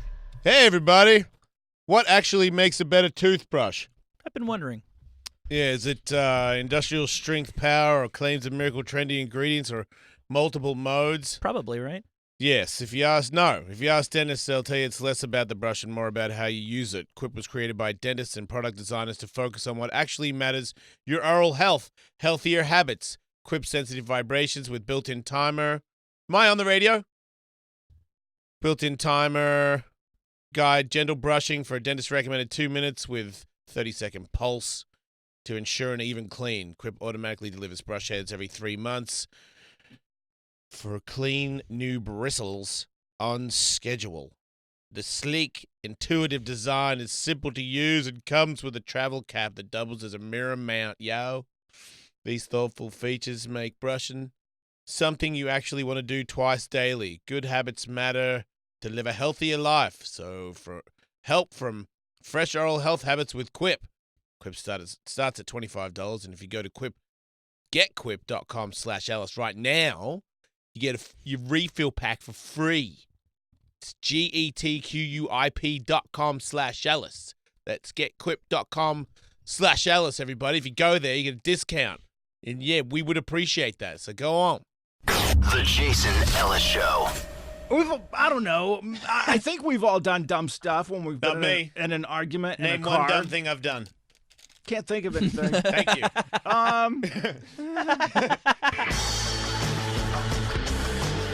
The Jason Ellis Show. This is one of the more baffling stories I've come across recently. Perhaps I love being baffled, Michael. Maybe somebody in this room has some theories because I'm not getting it. An investigation will be launched into how and why a man reached the top of a 290-foot chimney in the UK, becoming stuck and dying. Oh, I felt it needed a good sweep, I did. He died at the top. He died sticking out of the thing. As far as I can tell, his legs were sticking out of the top of you bunch of jackasses. a 290-foot. It was at one point the chimney of a mill in the town there, but I think it had just become a local landmark. So he climbed all the way on the outside up to the top and then went in and got stuck at the top? Maybe. Or he climbed all the way from the inside up to the top and it got so tight at the top he got stuck in it. I guess it would have to be one or the other. Or he got helicoptered and just dropped into it. That's ridiculous, If his Michael. legs were sticking out the top, obviously. He tried to go in head first. Yeah, and got stuck right there. So and no one could hear his dropped my cries. trumpet. So what was his angle? So I'm assuming you can climb this thing because we're looking at a photo of it from a distance. I don't see any handlebars. There would be little railings on there that you would climb for maintenance and stuff. Yeah, It's funny because there was a recorder in there, and I actually got a recording of him dying. Oh, really? Yeah. Can we hear it? Everybody out there listening in, I'm thirsty. Rah, rah, rah, rah, rah, rah, rah. Are you listening to me? Yeah. Can you hear me? Yeah, all that smoke coming out of that'll make you very thirsty. And then he died. It's very moving now that he's died. It really makes you That was right before he died, Michael. That was the last things he said. Makes you appreciate the life that we have. He lost his accent. That's what you sound like when everyone sounds American right before they die. I don't know if you know that. Tell my children I love them. They had to bring in a cherry picker from Scotland. Really? Oh, to like pluck him out. Because Yep. they can't knock it down. They used drones to assess the situation, and then there was just sort of an APB out there. Does anybody have any sort of equipment that might be helpful to us? And somebody came up with a cherry picker from. I don't know why there's a cherry picker that it picks cherries 300 feet high. Would have been cool if they had some sort of like wind gun at the bottom and just fucking blew him out. Yeah, popped him out the top. You know. Just fucking shot him out and Just then caught him in a net. Have those the guys with the trampoline. Yeah, yeah, the fire guys with the trampoline. Like, there we go, here he goes, catch him. Yeah, and they catch him. Maybe they were remaking Mary Poppins. Yeah, just can't resist sweeping that chimney. Or was it sometime around Christmas, maybe? In a magical world, they could have done that. I mean, if he was that sealed in there. Kevin was about to start identifying each and every one of us by the sound of our footsteps while blindfolded before we were so rudely interrupted by Jerry Springer? Yeah, man, that guy is really rude. He really likes to antagonize people, Marco. He just shows up and walks in and the talks to me. The nerve. But enough about me. What do you think about me? Hey, everybody, I'm a judge. Fucking listen to this. I'm like, okay, fuck. Forget about me trying to stumble Kevin on how I walk. Jerry. I guess your show's more important than I this, guess, yeah. this bit that we've been working So on 500 all weekend. people saw your dick on the weekend, huh? Congratulations. He's a powerhouse. So I guess Kevin is going to have to move into position over there. I guess you don't need headphones because you're just going to be relying on acoustic sound. Yep. But you guys shouldn't try to trick me. You should just walk like regular humans like you normally do. Don't come out there like fucking tap dancing because I can't identify you guys yet by your tap dancing. We're not that close, I guess. Okay, And this came up again, by the way, out of the. Tully said, "Hey, would you think Jerry Springer would be a good guest?" And Kevin was like, "I can tell how people walk." Nuh-uh. This was a bit where we were trying to like identify each other through things. And I remember that it was a and I said- conversation where out of the blue he just said, and another thing. It was I handwriting. can tell who it is that walks down the corridor every day. No, I think he's right. We were trying to figure out ways that we could guess, like, we all take a picture of our favorite pair of underwear. Can you guess who from the show wears this underwear? We all write something. Can you guess who it is by their handwriting? And Kevin just blurts out, like, I always feel like I can tell who's walking behind me by the sound of their footsteps. Is that about right? Yeah. I thought it was more out of the blue than that, but, that's how he's trying to one-up everybody. I think that's still pretty out of the blue. Look what I can do. I was just trying to add another category to the bit being Oh, pitched. come on, I was trying fucking to help. Jason Bourne, get a blindfold on and start guessing who's walking. All right, but no Welcome to no get. fucking I'm just silliness. gonna walk. I promise. Let's not be silly. This I is gonna can't. I'm be- just gonna walk. All right, this is very serious. Everybody, get ready for guess who's walking. Well, the blindfold. He just walked straight into me, you works, fucking yeah. idiot. Maybe you want to get into position before you put the blindfold on. Fucking hell. Dumb. Where you put the blindfold on and then walked into Dingo. It's not that big of a studio. Did What he are just you fall doing? over? Yeah. Why are you on your butt down there? He's laying on the thing that we're supposed to walk on. Why are you lying on it? Do you have a fart in the chamber? Are we able to mic him? What are you doing down there? Talking it. a little juice on this bad boy. That would be nice. No. Ding it, ding it, ding it, ding it, ding it. Oh, there he is. There he is. Yeah. Okay. Well, I feel like if I'm here, You should be down there more often. maybe I'm gonna lie down too. We're gonna change the camera again. Like this? Oh, sorry. I feel like if I'm laying down like this, like I'm taking a snooze, I'll be able to hear the footsteps better. Okay. I want this to be as scientific as possible. Yeah, you've mentioned that a 'cause couple times. I've made myself look like a fucking dumbass quite a few times recently with, I feel like I can do this, and And then now I you're can't. gonna bounce back. This will be my redemption. Here comes Kevin, everybody. Yeah. Okay. So, how about Jason? Why don't you stay on the mic, Yeah. and then the rest of us will just go in fully random order. Oh, we all just line up? And if he's anywhere close to getting all the rest of us, we can run it back and have you join the procession as well. Does that sound about right? Sounds good. Jason, why don't you just point at whoever you want to do the walk-in, and we'll, Should we go and all stand in a line so we're not... He'll point at the person he wants to do the walk-in. I think you should just all get in a line because he doesn't know shit. Here comes.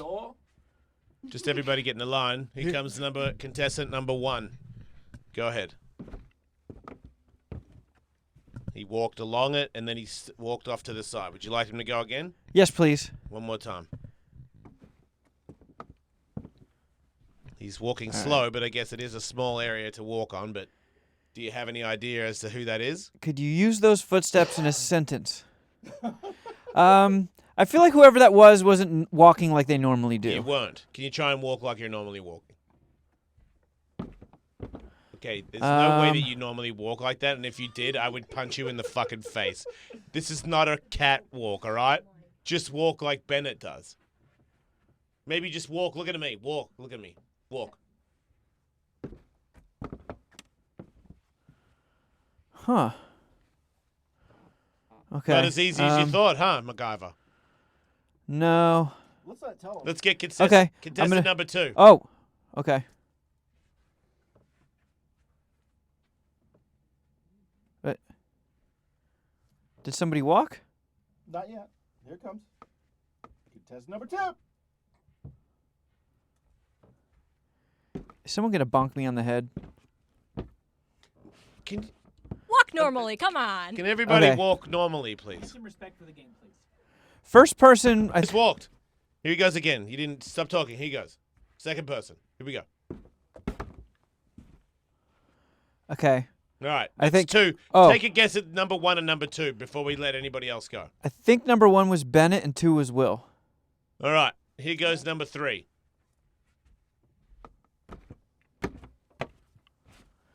Again, I feel like somebody's feeling the pressure and not walking normally. Try to walk normal, mate.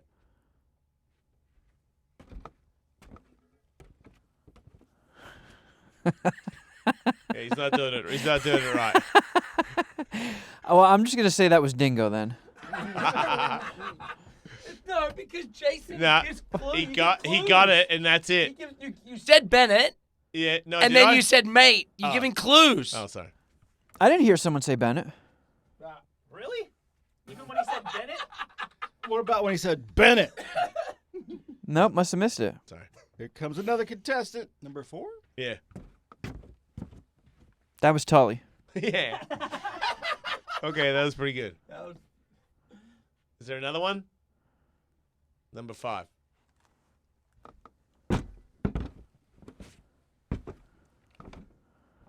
He walked and he turned around and walked off. 5 people have walked so far? Yeah, that was number 5. Want him to go again? Was there a surprise man? Who the... Yeah, there was a surprise man, yeah. Oh, my goodness. You didn't guess him.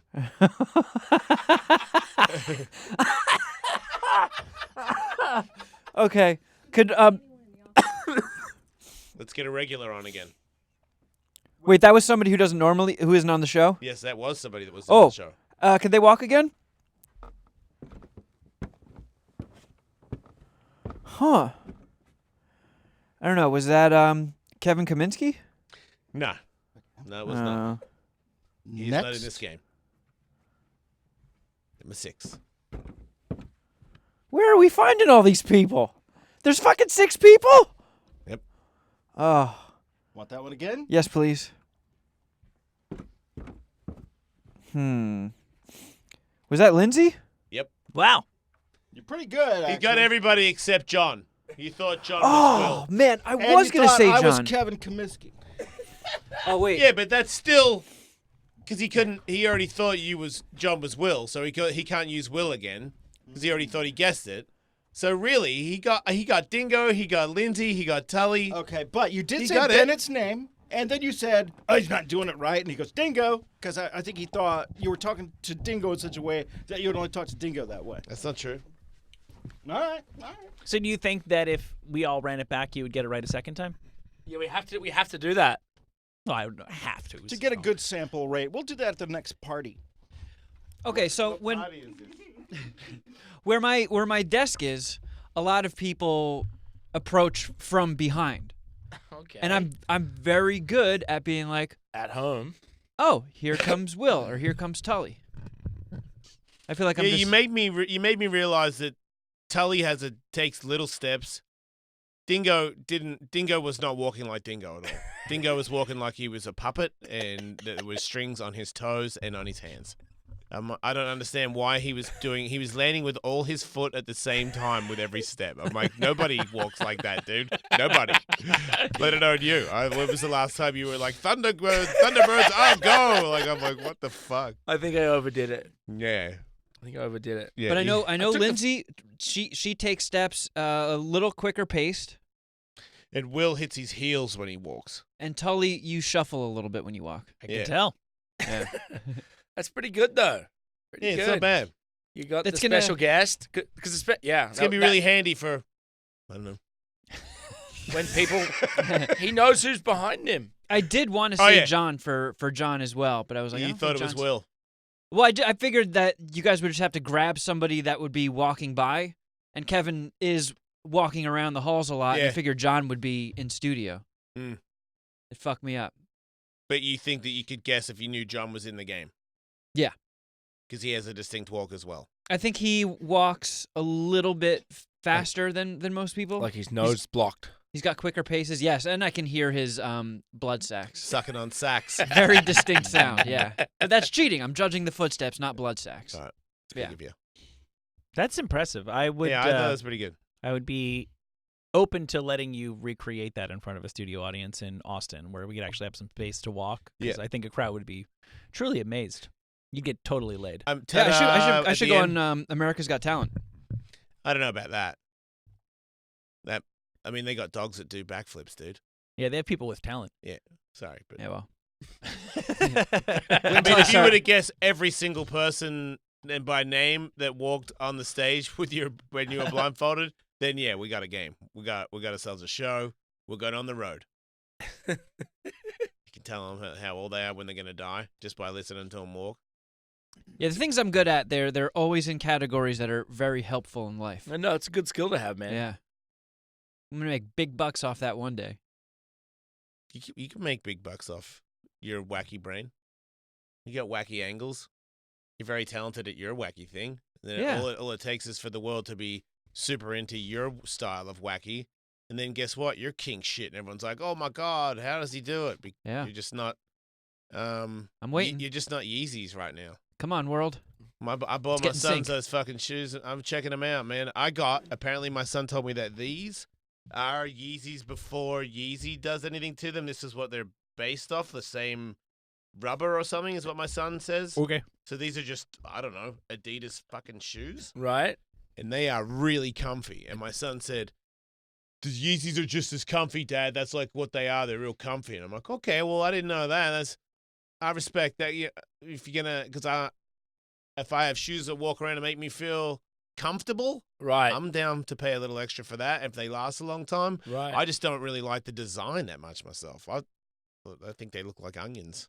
Right, you don't want to wear onions, but you will. I got some in the mail the other day. I took photos of them and sent them to my son. I was like, check it out, man. When you get home, when you get to my house, this is waiting for you. And I thought when the whole time I was taking photos of them, God, these things are ugly. Yellow green color. Whatever that is. Fluorescent green thing, you know that color? Oh, yeah. I've seen it. They love that, huh? Yeah. Fucking gross, man. I know. It's like a thing in the NBA. Obviously, there's a big sneaker culture there, and they're trying to make it more of a mainstream entertainment thing of like who wore what this week, and the guys who have the reputation for, the guys who like change at halftime so they can get into it. They're all like, I get it. You're trying to reinvent the wheel. You're trying to be fashion forward with a goddamn sneaker. The only thing left are really stupid ideas. Look, if you look down and you go, hell yeah, then you're the winner. Absolutely. Oh my God, yeah. Shit, what we say. Fuck yeah. Because I feel like sometimes I actually bought compression socks, pink ones, because I've been watching Miguel Cotto boxing and hitting pads, and he's got pink socks on, and he looks sweet. And I'm gonna get pink socks in the mail, and when I get them, I'm gonna go to the gym with pink socks on, and I'm gonna be at least 5% better because I'm gonna be like, woo, look at my legs. Present day Cotto? Yeah. He still wins. He wears pink socks all the time. Saw him hitting pads with Freddie Roach the other day, and he still runs the pink socks up to his knees. Dumb question. Is he still black boxing socks. professionally? Yeah, he's got a fight coming up, doesn't he? No kidding. I know.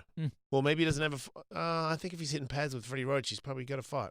Yeah. Those guys don't stop, dude. What yeah. are they going to do? I They're know. like Jerry Springer. Mhm.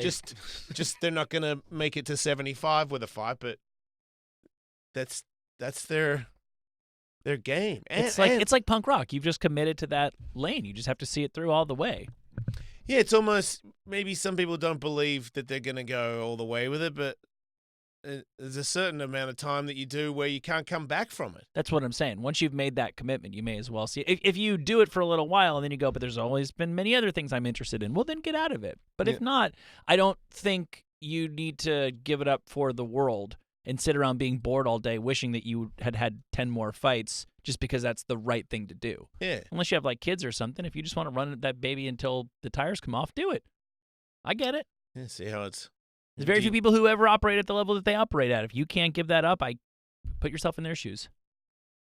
I watched, what's his name? Frank Mir and what's his face? They fought. Nelson? Was it Yeah, Ryan Nelson? yeah. Bellator fight? Yeah, Mir won, didn't he? They're older. you Yes. know, smacking each other in the head. Yeah. I don't know. Didn't seem that bad to me. Actually looked pretty good.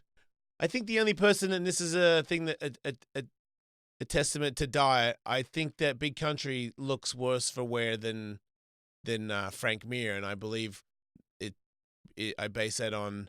I don't think Big Country eats a good diet at all, and now that he's getting older and eating a bad diet, his youth is leaving him, and he doesn't have that power anymore. I could be wrong. That's what it seems like.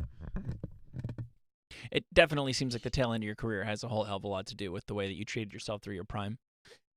And Scott Coker was saying something about whoever lost that, they were thinking about dropping them or something. Oh, boy. Drop from Bellator. But I did see that Swagger guy is the worst. I can't stand him. Jack Swagger. Yeah, you would know him, Lindsay, because you're a wrestling fan. But that dude, I don't know. He's talking before the fight how he's the America's poet. He's got a lisp, and he's America's poet. What? And you don't really have anything that artsy to say. I don't know how you're a poet. And you choked a guy, and you held on to him too long. That's one fight. And now you fight a guy where you knee him in the balls 3 times in under a minute. And act like you're surprised. The first one, the ref didn't see it, and then the second one, he got a call for it, and then he just did it again. It just seemed like it wasn't even anywhere near I don't know what he was aiming for. It just looked like he was freaked out a little bit from striking exchange and just kept kneeing him in the nuts. Just bad look, man. It reminds me of the football guy that we don't like. Greg Hardy. Yeah, it seems like these guys are, they want their companies want him to be stars, and they're I don't know if they're ready yet. You're putting this guy in a. So wait, Swagger fought another fat guy? This is not the fight. Okay. Yeah, I think that's the fat guy he fought last time.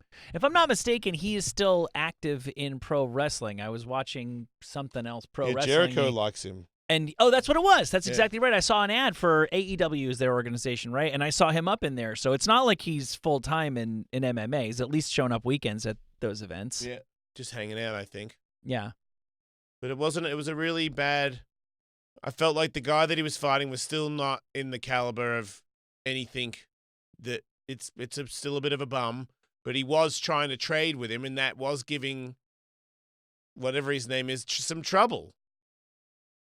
It wasn't, and then he used his wrestling, and that started to work. So he does have a wrestling pedigree that does seem to be pretty good, but yes, I just didn't understand why Jack Swagger had to throw.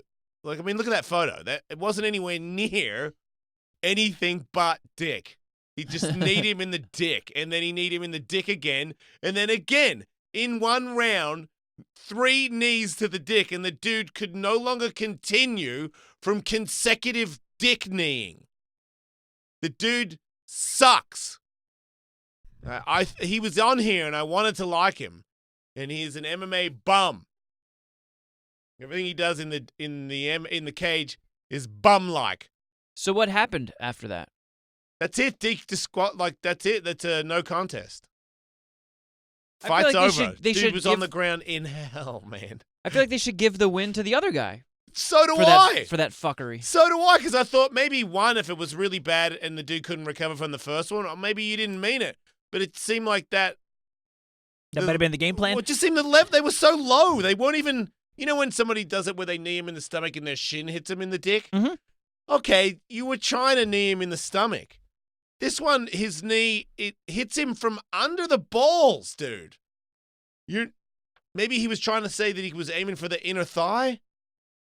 But, man, if you aim for the inner thigh coming up from down like that, it's going into your balls. Well, and also, even if you think that the key to winning this fight for you is nailing that guy's inner thigh, once you get him in the dick twice, sorry, but you just got to abandon that. You can't take that risk. Yeah. That move is now off the table. The very first one, the ref doesn't see it. I know that Big John said that he didn't think it was in the balls, but I disagree. I think that the first one was in the balls, and the dude when he got kneed in the balls, he said, look, see? Yeah. He's like, oh, come on, man. Me nuts. The ref doesn't say shit. He starts punching him. You let Jack Swagger knee you in the balls. Yeah, no, it really was. And they're still there in a clinch. I think they go to the ground or something, but anyway. I don't like that guy's face either. He just has the face of a guy who's going to knee you in the nuts. It just, I don't know, it just tastes, no, I'm not going to. Yeah. Oh. Just seems that. Oh, that fucking poor guy. There's at least 2 where the ref goes, that is a knee to the balls. And I think he gives him a warning on the first one. But you can just tell that he's not aiming anywhere near. Look at that. Like, that was just straight in the dick. So that's the second one. And the ref's like, hey, man, that was in the dick, clearly. Classic swagger. So the dude that he's fighting is now going, okay, that guy kneed me in the dick twice. He's probably trying to take me off my game. And then the third one is just, it's in deep. Because it's from the bottom and it comes right up. And these are all in one round? Yes, that's what I'm saying. Look, what was that one? Oh, my God. That one's insane. That was a comic take. I feel badly. I really do feel badly for the guy because that's an awful thing to have happened to you. But that guy did a perfect comic take of, if it was in a movie and he was wearing a cup, that would be the perfect comic reaction to getting hit from the there'd be nuts. like the sound effect of like a dong, dong, dong, dong. Yeah. Yeah, it's just he dropped all 3 times. It's a bummer. I looked on the Bellator, and I watched the Bellator Instagram, and everybody that comments on this guy says that he's a bum. Nobody likes him in MMA because of these fights where he's not showing any real potential of being like a champion or anything. He's got some wrestling, but he can't strike. If anybody comes at him with punches, this dude I don't even know who this dude is. Sure, he's had 6 fights, but I don't know who he is, and he had him in trouble for a second. He just throwing 1s and 2s at him. He's not a great striker. And so far, I just feel like it's the same as that Logan Paul guy where I really don't care if you're good or you're bad. I just feel like if you are new in the game of mixed martial arts, any kind of martial arts, and you don't pay respects to the people that make, this guy that he's fighting is this is a setup, man. Like they gave you this guy because this guy is the least amount of trouble that they can get you so that you can keep winning, so that you can be a star. So that you can continue attracting eyeballs. Yeah, to sell tickets. I get the business of it, but at least don't knee this guy in the dick 3 times. He came for, he had a shot of making a name for himself and honor him by having a real fight. The 3 knees to the dick. Yeah. I just call bullshit. I think that dude is a dick kneeing, and he held onto the guy for too long. Like, he's a mean guy. I'm seeing now that he's saying he didn't land illegal groin shots and thinks his opponent faked it. Yeah, and you guys can all watch the video. It's on YouTube, just like the Jason Ellis show is. Check it out on YouTube and tell me if he didn't get kneed in the dick 3 times. Dan Merigliata seems to think so, and I trust Dan. Is he laying on the ground that whole time because it still hurts from that? He was really hurt out. It hurts that bad? It's bad. I think if a 250-pound man knees you in the dick 3 times. Is that a question? I don't have a dick, so I don't know. Just imagine if your kidneys hung out of your body in some stupid sack by like some snafu by nature, and somebody kneed your kidney sack. You've never been hit in the crotch before? It doesn't hurt that You ever been bad. punched in the tits? Yeah, like I can't imagine it. It like the just based on the reaction alone, I can't imagine it hurting that. I don't think she understands the balls. I think there's it's the only internal organ that hangs off of you externally. Yeah, and I think there's levels. If you get hit in the nuts and then you get hit in the nuts that hard again in the next like 20 seconds, it's 10 times worse. Yeah, compounds. Yeah, I don't think you're not, because that's the thing. You get kneed in the nuts once, you can be manly and you can recover, but you haven't. You have sensitive balls for the next 5 minutes, maybe longer. Quite frankly, you're just maybe trying to stay in the moment of fighting, but you can power through it. Every time you get hit in the nuts, even with a cup on, you can feel it in your stomach. Yeah, like it's sort of like a weak broken bone. Have you ever broken a bone? Yeah, I broke my foot. Yeah, like, the ache in the bone, like where the break is, you feel the ache. Yeah. It's like that, just not as bad. But I think for that guy, on the third one, as bad, but in the dick. There's 4 guys in here looking at this video, and I don't think any one of us calls bullshit on this guy's reaction. Yeah, and you guys don't hate him like I do. No, I don't know the guy. That was 3 knees to the nuts, right? Yeah. The last one was pretty. To say that one didn't hit the balls is pretty crazy. Yeah. They got both of them. Also, a adult performer turned mixed martial artist lost this weekend. I want to say she was also fighting in Bellator. What? Yeah. What? There's a lady. Juicy. And what? I didn't know about that. I watched a couple of the highlights. I guess she just got mauled very, very quickly. I think she had 2 amateur MMA fights maybe before she got into porn. So it wasn't completely insane. Orion Star? There you go. Ooh. Former porn star. Hey. Mm-hmm. Wow, I'm into her. She's not a very good fighter, Porn though. star humiliated. Oh. But she loves that, so, kind of works out. Oh, Michael. This was her ultimate fetish, the ultimate humiliation, losing in Bellator. Show me the video of her fighting. I want to see if she could actually fight. 'Cause she's a really cool looking chick. I'll give her that. Go ahead, Chris. Welcome to the show. Yeah, I was calling about the Jack Swagger guy.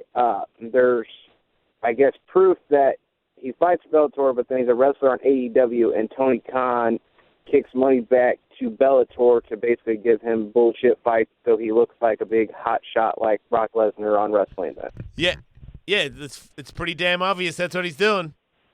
Yeah. It's pretty despicable. All right, thanks, guys. Thank you. There it is.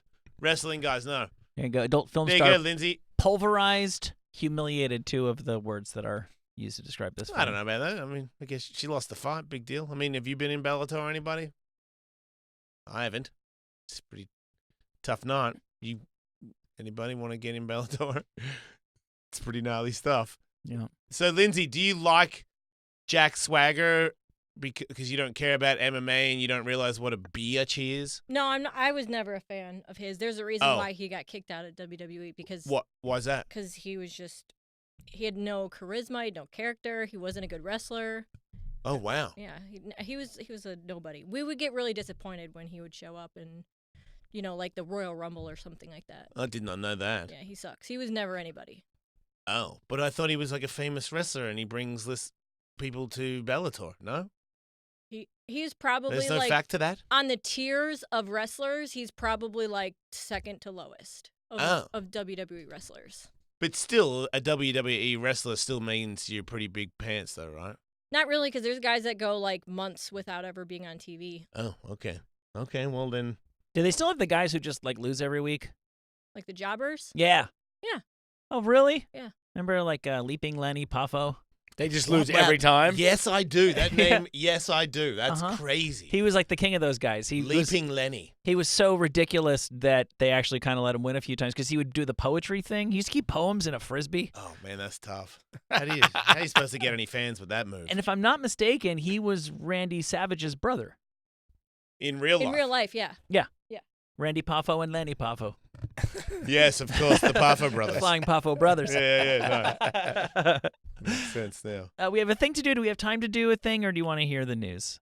Let's do a thing, man. Okay, so movies. Everybody loves movies. Movies are so fucking good. Yay. And sometimes they're so good that they make another one of continuing the Oh, story. like, yay, and then is make what is another known one. in the business And as another one. a sequel. And another one. Right. Sometimes you think that they did a sequel and they didn't. Right. Yeah, And sometimes you think exactly. that they should have done a sequel and they didn't. And sometimes, Exactly. And sometimes they make Now You See It too, and you're like, did anybody even watch the first one? No. I don't even know what's Now You See It. Now You See Me? Now you don't. There's Who's lots Now of You sequels to what's- movies that I did not think were that big. Yeah. That was first the time? movie with the rapscallion magicians who committed crimes and shit. What? I think that was with other guys. Now You See Me Oh. Too. Yeah, they were Yeah. in Vegas. They were like they had the show, right? Oh, yeah. Yeah, you I've seen got it? some cards and now I disappeared and I'm in an airplane. Yeah. No. I got that. Yeah. I hate that guy. Jesse Eisenberg? Is that Yeah, he the doesn't seem like cocky he'd be little your kind of shit guy. dweeb? Yeah. Yeah, man. Social Network. Fuck that guy. I kind of have a weird little respect for him though, because I feel like when he showed up, he was the poor man's Michael Cera. And I don't know who Michael Cera is. he's the kid from Arrested Development who's now a man who Um, still looks like a kid. Super Yeah. Bad, Like, Scott Pilgrim. Every now and again, Okay. somebody shows Okay. up and then the other guy comes and you're like, oh, you're like the poor man's version of that guy. And then the poor man's guy ends up being as successful, if not more successful than the other guy. Oh. I always kind of respect the guy who pulls that off. Okay. Like I felt like when what's her butt from What's her butt? from Yeah, I like that guy. Michael Cera? Yeah, I like him. I like him too. I Yeah. don't like his Yeah, his he's doppelganger. Yeah. I get that. I don't know why, but this dude's cool. Like, who's the chick from Pirates of the Caribbean? What's her name again? Keira I like Knightley. her. When she showed up, I thought she was like the poor man's Natalie Portman, and then I Oh, feel yeah. like she kind of sort of drank Natalie Portman's See what you milkshake. did there. Yeah, Domino, she kicked ass. Yeah, because she has more sex appeal than Natalie She Portman. definitely does. She Yeah. for real does. And I think it's because Natalie Portman does interviews where you go, shit. Yeah. I think I'd rather fuck an envelope. Meanwhile, my kid got into the Pirates of the Caribbean movies and went through all of them in like a week, and those are PG-13. Like, I had a boner. Right. Yeah. I can see you'd bone up. She's got a bone-up face. She's got such an attractive face. That She I really don't, does. I'm not saying I want to come on her or anything. I'm just saying her face is hot and it makes me get a boner. So Yeah. She does calm have down. those weird like hamster cheeks, but they work for me. Yeah. No, I she has think- a sexual charisma for yeah, sure. no, I think they Yeah. work for most people. Yep. So I'd like it if she was like blacked out. You know, Huh? That right. Not saying I want to sleep with her. Like, Oh, drunk. I just want her to be drunk and like, Yeah, you know what I mean? yeah. Like she says, I you understand. know, like, Shit's just a little live a little for, Yeah. right? yeah. Whatever it is, whatever pocket you have to get into where you're just like, fuck everything. That's who I want to hang out with. Not, Right. ew, anal. Yeah. I get that. She had a couple of movie scenes. I just so happened to Google her after watching Pirates This of the weekend. Caribbean. Some movies I wasn't familiar with. Like there's one movie where some dude's like spanking her, and I think there might be something anal and stuff like that. Movie anal, obviously. So, Really? Anal. I think so. Anal, you say, Michael. And you Might see have her been. buttocks. How do you know it's anal? It's supposed In a movie. You can tell what it's supposed to be in the movie. Not doggy style? It was some kinky stuff that she was up to. Movie kinky stuff. You don't see anything. It's funny good, how but you do in a movie where you're like, I'm doing it from behind and I'm doing the, You vaginal, create an anal scene. and then I go, out and back in. But like, you can't see that I did that, but you have to do like some sort of thing. Her face has to go, that's my vag face, and this is my anal face. Right. For you to You understand. saw Keira Knightley's anal face. I think I real might have. acting. I think I might That's have. real acting. Yeah. There's some nude What's scenes your out anal there face, for her. Dingo? It's like a goldfish sort of face. Yeah. You gotta relax. Look a little surprised, though. Yeah, you gotta look a little Makes surprised. You sense. gotta be a little I feel relaxed. like you would be surprised. You would not see that coming. So they make sequels for nearly everything, but we've all put together our own little personal list of movies that do not have sequels, but for which we think a sequel would have been and perhaps is still possible. See, what about if it's something where they did a sequel and they try to just do a new one Mhm. and they fucking ruined it? Does Yeah. that count? I literally don't care. You can make it Because I feel like they had to do, if they did RoboCop, but they did RoboCop with the real RoboCop. Yeah. Because I don't know who this fucking jerk off is. Get that pretty boy out of here. Who the fuck are you idiot? Mm. Old RoboCop. Because think about it. You only have to show his robot face. So even if he's old, you can still use that dude's face. And becoming RoboCop probably would age the fuck out of you, so it's realistic. For sure. Oh, his skin got old, but he's still the big robot guy. Yeah. But he's like been living on Soylent, so he's Yeah. gonna go to shit. Oh, yeah. And I would rather he got like really good Soylent because we're in the future now, which means that he would be in the future. Oh, I see. So he's RoboCop is always 15 years ahead of us. Yeah. Okay. So that means that they would have like all, and you got to do the thing where, he comes back after getting a full Rico. And it's the fucking, you know what I mean? And he comes He's got back. sunglasses. He comes out bad to the bone, and he's got like super jacked, extra shit Lamborghini doors or something. I don't know. He looks really cool. They can make him a transformer this time.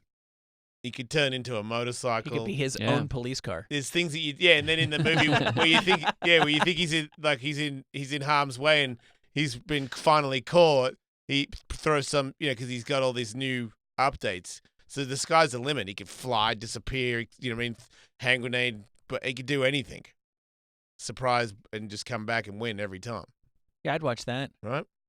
I feel like enough time has passed since the original Forrest Gump that they could make another one where he just continues stumbling into all of the major events. That'd be in cool. human history. I'd I would rather actually just like to see like a straight sequel to it and just see what that dum-dum's been up to. I'd rather if he lived in a house like his kid left in because he was too stupid to hang out with and he was just haunted by the ghost of that black guy, his friend that died in Nam. Oh, he just Bubba? Yeah, constantly he- hears people talking about shrimp in the night. Yeah, they just keep talking to each other about all the different kinds of shrimp they can eat. I wanted to see. He could actually go to a Bubba Gump like in real life and just totally explode reality as we know it. Forrest Gump in the movie goes to Bubba Gump. Oh yeah. That'd be awesome. I wanted to see the sequel to Ex Machina, the robot one. What's Okay. that? Ex Machina? Ex Machina. I'm with you. It's Machina. Just look at it. That's what it looks like. You know when she like walks off. Yeah, she sort of blends in and Let's see- escapes. Yeah. You want to see where she goes. I think she just goes on a killing spree. But I would That's like what to I'm see saying. it. You're right. That's what yeah. I'm saying. Like she just comes to like Earth to destroy.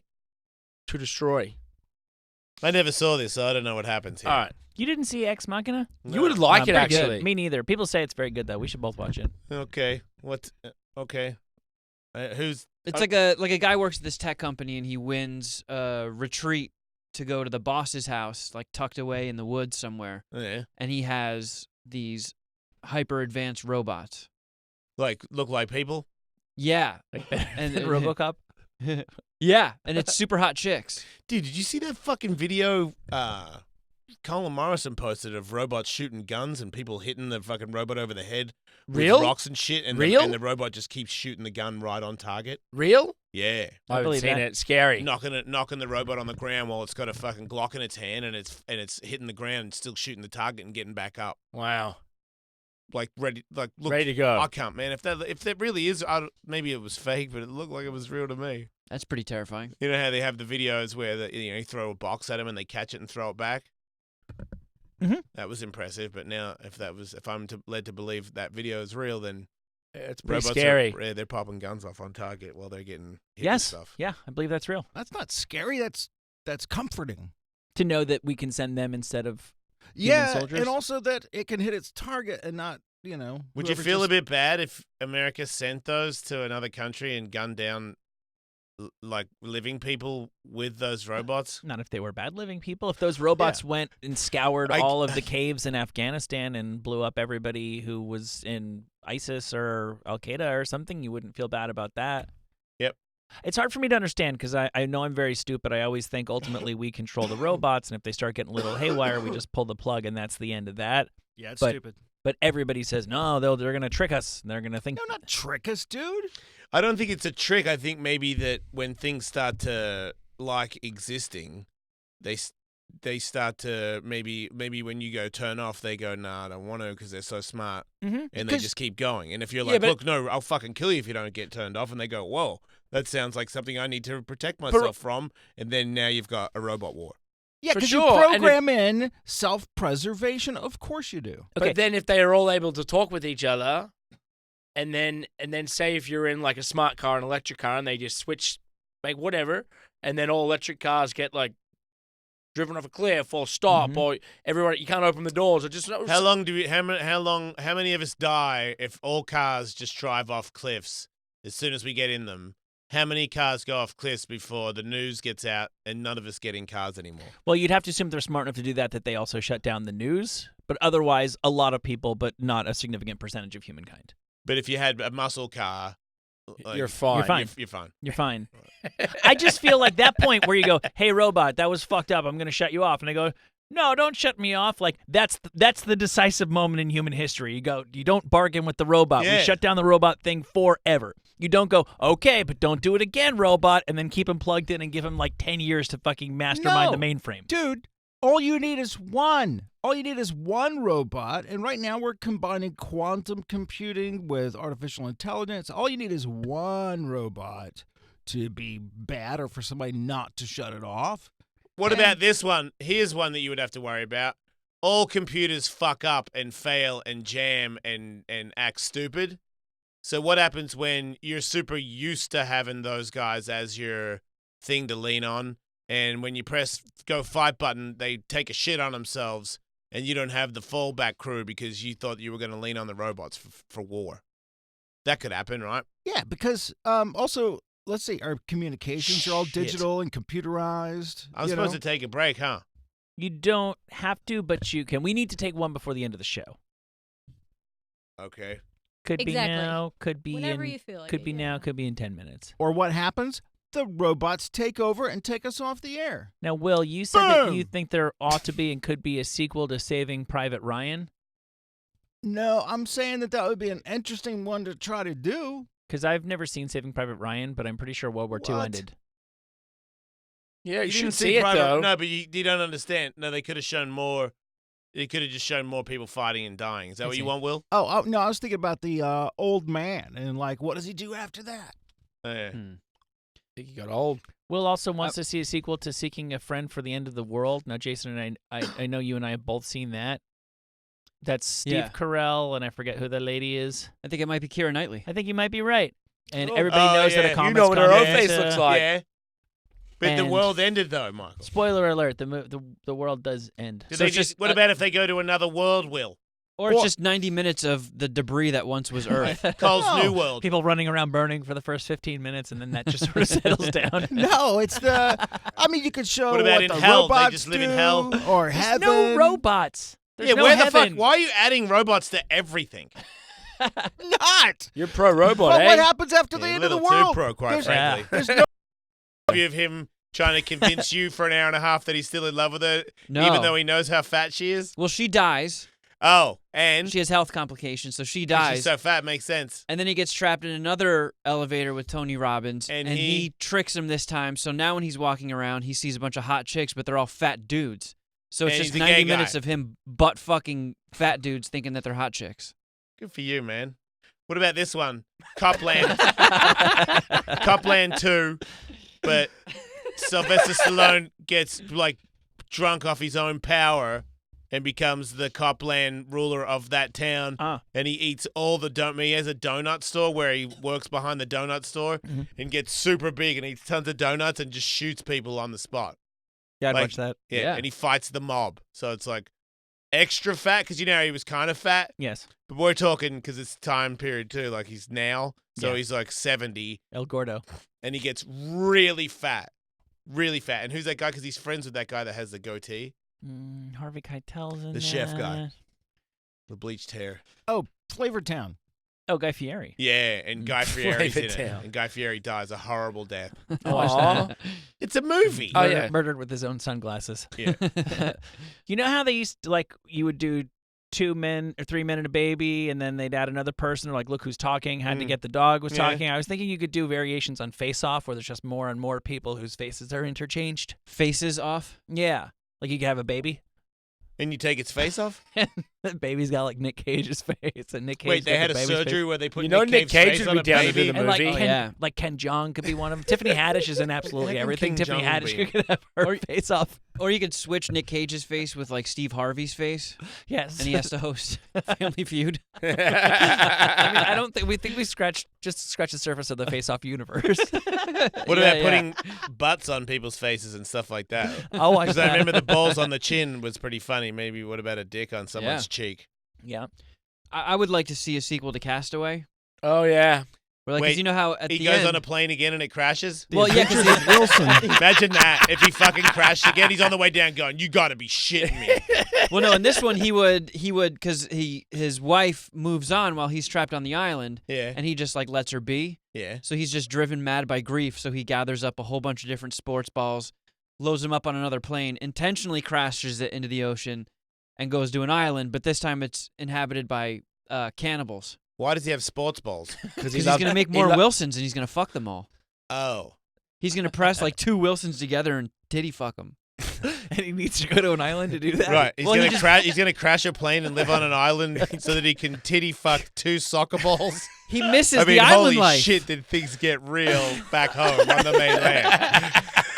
So he's like in the middle of titty fucking 2 Wilsons, and then he sees a bunch of cannibals along the ridge of the beach. And then they eat him Well, he has The to end? he has to try and escape them. while he's fucking Yeah. soccer balls. It's like an action romance movie. He's in love with 2 soccer balls while he's getting Yeah. eaten by natives. And then he shoves I a don't couple know. Wilson ping pong balls up his ass. Right. Right. Makes Alright. sense. Good for you. Look at that. What about a Mrs. Doubtfire where he gets back with his wife, but the kids are now really attached to the Mrs. Doubtfire character, so he reconciles with his wife, but as Mrs. Doubtfire? And Oh, they and they have a stay lesbian together. He stays relationship. as a lady. Yeah. And she's just having lesbian sex with this old Scottish woman who's Wait, actually there's Robin a- Williams. There's a sex scene. Yeah, there's lots of sex scenes. Is that really necessary? 80% sex scenes. for the old lady to be doing that. Old lady man, I mean. How about a sequel to Knocked Up, where this time Seth Rogen knocks up like a supermodel, like an Emily Ratajkowski. She's very beautiful. Who? Yeah. Who? But then he has to like the whole plot of the movie is him just trying to convince her not to have an abortion. Oh. This is just terrible. What about if he has a baby and it's like the twin one, but one of them's super evil? Oh, so it's a horror movie? Yeah, like at nighttime, the evil one leaves the house and commits murders. Knocked Up 2, The Reckoning. Well, the other body is just limp asleep attached to her. Yeah. Or you could do a cross promotion thing and have her have twins, and one of them's Danny DeVito. Will you want to see a sequel to Dude, Where's My Car? Yeah. Yeah, I do too. That's a good movie. Yeah. Did you lose their car again? Dude, I'd watch that. Where's my car now? Where's That'd my- be the name of it. Same actors. Or it could be a different object. You know, dude, where's my comb? Oh, Where's dude. my? What about this? Where's my mum? Yeah. And then in the end, Dude, you I mean fucked they your mum. Yeah, somebody fucked her. Yeah. Yeah. That's it. That's that movie. What about a Ratatouille where rats start doing like The everything? fuck is Ratatouille? Ratatouille's a Pixar movie where the guy wants to be a chef, and there's a rat that really likes food. So the Is rat this a cartoon? Yeah. So the Oh. rat starts living in his chef hat and is actually pulling his hair to tell him when to move his hands and to cook and stuff. And he Oh, gets wow, that found. worked out. It's awesome. I love that And movie. he gets found out at the end, but the food's so good that they just roll with eating food that a rat's making with this guy's hair. Yeah. Yeah. So I got me a so- Ratatouille. Did he die? no, he's the most famous chef in all so, of Paris. So why do you need? You just want to see the restaurant keep going or something? No, I want to see other people get rats pulling their hair, getting them doing things, and it's an entire world where rats are controlling people. Right. A world controlled by rats sounds like more of a horror movie to me. Yeah, save that for the third. Not if they're installment. nice rats and they're just whipping up nice meals and Yeah. getting the job done. They could go to war. We could call it rat-tat-tat. This is kind of a dark, deep cut, but a sequel to Old Boy. What's Old Boy? Yeah, what's old boy? It's like a Korean movie. No, It's real fucked up. never been there. And I don't know. Spoiler alert: if anybody's there been we wanting go. to see Old Boy, but Oh. just been putting it off for the last 16 years, he ends up Guilty. married to his daughter. Right. I'm glad I didn't see that movie. You want to see more of that? You want to see them maybe banging out, or maybe what do you want to? What more do you want to see from that? Yeah. The 23andMe test coming back. Yeah. That was just a gross joke. What Jaws were we at before they I stopped? think 6, 11. 5. Because it's not too late. No way. No. Not Well, 11. Wait, what? There's no 11. No, I'm joking. They made quite a few of them, but it's The never last too one late for was another when Jaws. Chief Brody's wife Wasn't it? stabbed Jaws with a boat. Where was Jaws 3D in all of it? Jaws It was 3D three. was 3.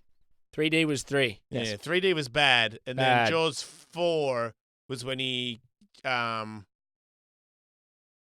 see, that might be the water park area where they had the big underwater caves and all that stuff, and the sons were older. And then I think 5 is the one where it's Chief Brody's wife who goes to the Bahamas, Right. and Jaws finds her and her family. That's right. Comes down in the Bahamas. Yep. He knows. Yep. And then she's with that new man. She's fucking the English guy. Yep. The Hey, bees. Yep. Oh, no, what's his name? Hello. What's his name? He gets eaten out by the he's in movie, helicopter. The Birds and stuff. Yeah. Famous actor. Very famous actor. Michael Caine. Michael Caine is fucking Chief Brody's wife. Yep. It looks In- like Jaws the Revenge. Jaws the Revenge was the last official Jaws It's in the movie Bahamas, made. right? Considered one of the Think. worst movies ever made. Yeah, it has a 2.9 out of 10 on IMDb. Why It's was it insane. considered one of the worst movies ever made? Because it was terrible. There was a black guy that was pretending. There was a black guy that was doing a worse Jamaican than Kevin. Mario Van Peebles? Yeah. Just looking I at must that. Man, have I've been been a singing big Jaws fan because even the ones that weren't that good, I still liked them. Yeah, but the first 2 were fucking awesome. I've been singing Stuff Crush Pennies to myself all weekend. What? Such It's a catchy song. Kevin's Jamaican guy. That may or may not have made the cut for the Hate Bean set list. Oh, I'll be there. Oh. I also like kids movies where they go through some crazy experience and then it changes them for the better, but then they still have to kind of like live the rest of their life. Like what becomes of the Lost Boys when it's just like, hey, remember when we like killed those vampires? Like that was crazy. I think they actually did make like a direct to DVD Oh, sequel. really? More It vampires? was called like the Frog Brothers or some No, shit. buddy. So it focused on Corey Feldman and then that other goofball. That's where they went wrong. Like what about like did Encino Man just hang out with Pauly Shore for the rest of their lives? Oh, that'd be a good one. I think Pauly might be up for it. It's like you get used to it. It's like Mick Dundee gets, Mick Dundee, when you think that he thinks Wendy is an actual person by whatever, like the third one I thought, no way no way you think windy's windy by the third one. You lived in New York City, you fucking liar. You got the idea, Yeah, you dummy. you get it, yeah. So you can't milk it much longer. Anyway, I got to take a break. Yeah. We'll be back.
Faction Talk. Sirius XM 103.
Jason Ellis. Right after this on Faction Talk. Why do 97% of customers surveyed say they sleep better on Boll and Branch sheets? Is it 100% organic cotton because they get softer and softer over time? Do you have them, Dingo? No. Right, you don't even know. You have to feel them for yourself. Boll and Branch sheets are the most comfortable sheets in the world, Dingo. I know. They're loved by hundreds and thousands of Americans, and you're almost an American. I'm almost there. 3 presidents like them, and almost Dingo. These $1,000 sheets are just a couple of $100 for a limited time. If you go, you get the luxury flannel bedding, perfect for cold weather. They keep cool, sleepers warm, and they breathe, so warm sleepers stay cool. Boll and Branch flannel sheets come in 16 awesome patterns and colors, so you're guaranteed to find style that you love. And you get 30 nights to try them out. Shipping is always free. Right now, we will give you $50 off your first set of sheets at bollandbranch.com. Use the promo code FACTION, spelled B-O-L-L, bollandbranch.com, promo code FACTION. That's bollandbranch.com, promo code FACTION. The Jason Ellis Show. I could be a woman easily. Yeah, I think about that sometimes. Because it's so comfortable in those clothes, first of all. Right? Like, I'm tired of being lowered into my pants. Do you think that it's... Okay, nobody's ever lowered you into your pants. It's pretty funny, though, isn't it? Hey, wait a minute. You don't know that I haven't been lowered. The Jason Ellis Show. Another news story that presents a little bit of a mystery. Southwest Airlines is vehemently denying that Southwest pilots used cameras to watch airline passengers in the bathroom. What? What? Why? Here's what happened. 2 years ago, a flight attendant says that she saw something. I guess there's a rule that there always have to be 2 people in the cockpit at a given time. So if one of the pilots needs to use the restroom or leave for whatever reason, a flight attendant goes in there and takes sits. it. Yeah, Yep, exactly. seen it. So Facts. the stewardess who is suing Southwest says that she went into the cockpit and then on an iPad saw a video of the guy that she was relieving going to the bathroom. Right. Oh, so he had a camera. Yeah, that he himself was on because he was the guy in the bathroom. But he installed a camera to watch everybody else do it. Right. And she you just can't do that, Michael. No, you can't. That's definitely against And the she law. reported and him? I support that law. And the other guy, I don't know who's the pilot, who's the co-pilot. The other guy in the cockpit was totally in on it, and he's like, "Oh no, you never saw that. There's this top secret security thing going on right now. Right. Nobody needs to know about this." And she did report it, and she says that Southwest Bullshit artist. basically has been trying to cover for these guys because as they've privately communicated to her over these last 2 years, if word gets out that our pilots are filming people taking shits, we're done. So Hey, I call bullshit on that. So it's out? So she says that she has been, and her husband If is they're filming me, I'm doing like that game, that Blippy thing. I'm gonna sit the other way and do a rocket shit out the other side. Do you think only that guy, fair. like, if you install the camera, Mm-hmm. do you think that guy just wants to see genitals, or he actually wants to see the business? Like, is I he always like, wondered. Remember, Chuck Berry wanted to see people take poopies and peepees. I think he wanted to see people. You just want to see their genitals before they sit down. Is that what it is? I don't know about that because then there was that audio where he's like, "You can smell my fart." Like he was into that kind of shit. Oh yeah, he was like farting in chicks' faces and shit. God damn. Yeah. That's fucking bad. But like, It's very bad. Agreed. Is it just like, man, some of these flight attendants are so hot? Like, You're I on it, wonder what their Dingo. pussies look like. That's And probably then what he's they like- say. He probably Yeah. pauses it, or if he's like, ah man, I was hoping for number 1, but it's a deuce. But how do you get the co-pilot or the pilot involved as well? Like you've got some No, they're sick both- little you fetish, both but you say- switch up all the time. But one goes, I got a camera, man, that I could put in, and we could both watch it whenever. And you both laugh, and one goes, man, you should do that. And the I'll other be your goes, poopy pal. Yeah. Wow. I love watching I wonder shit. how many other poopy pals he had. You don't think it's people getting off on seeing some bush or something? I think I it don't has think to be. so. You think? You think it's more about getting off on the poopy? Well, if Or do you you just put a hidden pause it? camera in a bathroom, why would you do it? Okay, as a psychiatrist, I believe it's more about control. They want to see someone who's vulnerable. Right. So it's almost like they're just like watching them look in the mirror at themselves and thinking that nobody can see them, but Yeah. they can. Yeah. That's creepy. It's voyeurism. Do you think if there was like a locker room where they changed into their flight attendant costumes, he would rather put the camera there so like he could just see them naked and not peeing and pooping? I don't know, because that is their most private moment. Well, don't forget, you keep talking about flight attendants. They would also be able to see all of the passengers. Yeah. Oh, they don't have their own thing? No. It's all of them. It's all passenger stuff. they shit where Passenger we bush. Yeah. All the bush, man. Yeah. Oh, so Okay. wait a second. So they couldn't get the camera in the actual bowl. Because when you flush those things, that suction is pretty powerful. The camera's I don't not think in the bowl. See, that's what makes me. The camera's that's why, not in the bowl. Yeah, nobody If wants to it's see just the a- it's a shit hidden come camera, out, dude. It's a hidden camera up in the top corner, looking down and looking at people. Those two pilots are not into like, oh yeah, hot turds. Yeah. They want to see you take your pants down. But They don't hey- want to see Oh, the. switch They it don't to want to slow-mo. see. Yeah, they don't like switch it to bowl cam so I can watch the turd come out. Nobody's doing that, man. I mean, somebody's doing that, but no.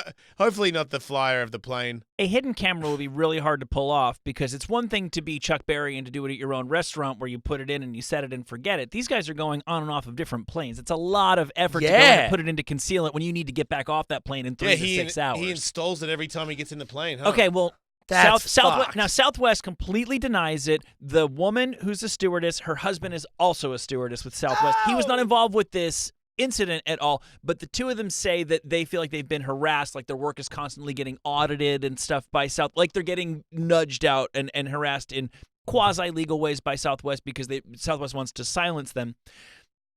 What Southwest says is, and this is the part I'm trying to figure out, definitely have a theory, is that because the stewardess says that she took a photo of the iPad when the pilot was on the toilet. We have not seen that, but she says that she has that, and that's obviously part of the lawsuit. Southwest is saying the whole thing was a joke gone wrong.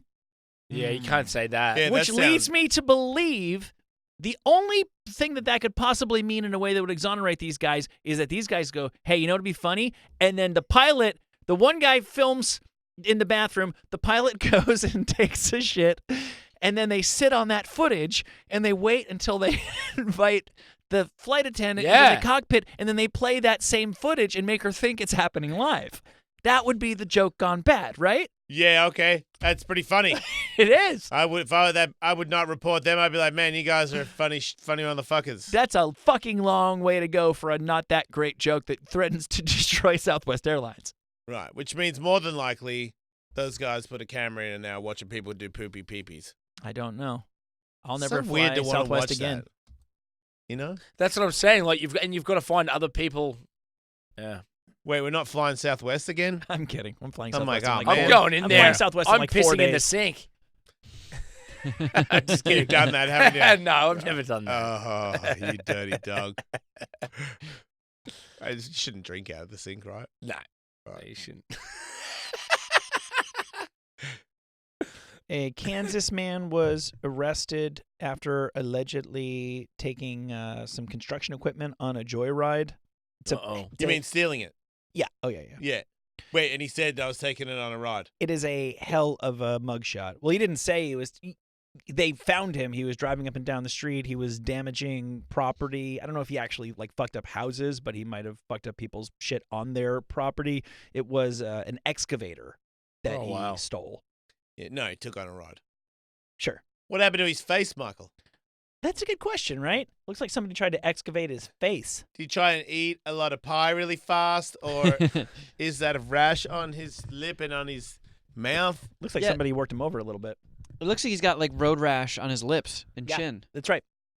It's a, oh man, lip rash. Oh, you know what? Maybe it was one of those like police takedowns where they tackle you real hard from behind. Oh, and you skidded your face on the Yeah, ground. and they bear hug you and get your arms in there, so when you fall, you're just face planting. Have with you ever nothing to skidded brace your yourself. face on the ground? Dingo, you would have skidded your face on the snow, right? Many times. I've skidded my face on the you snow, Get, not did you on- ever get ice burn on your face? Yeah, I got ice burn a lot actually. Do you ever get ice burn on your lip? Never on my lip. Right. I probably nearly got it stuck a couple times with my tongue to the thing, but Wait, because you would try and do the Dumber and Dumber thing? yeah. And it never worked, or it almost worked? No, it probably almost worked. It's pretty hard for it to do that, but You've really given it a go, though, oh yeah. with your friends. Yeah, no, and then I've definitely had ice burn on my face and like back and stuff. What You used happens? to get your How do lower you- back because I would snowboard. And your pants would be low and whatnot. You got a t-shirt or a hoodie on, and it just your back's always so you'd hit in your back, so you used to always have cuts along your back. So not. Oh, it was just like scabs. It wasn't like frostbite or anything, right? No, it wasn't frostbite. It was just like it's like rug burn. Okay. You've never had frostbite, right? No.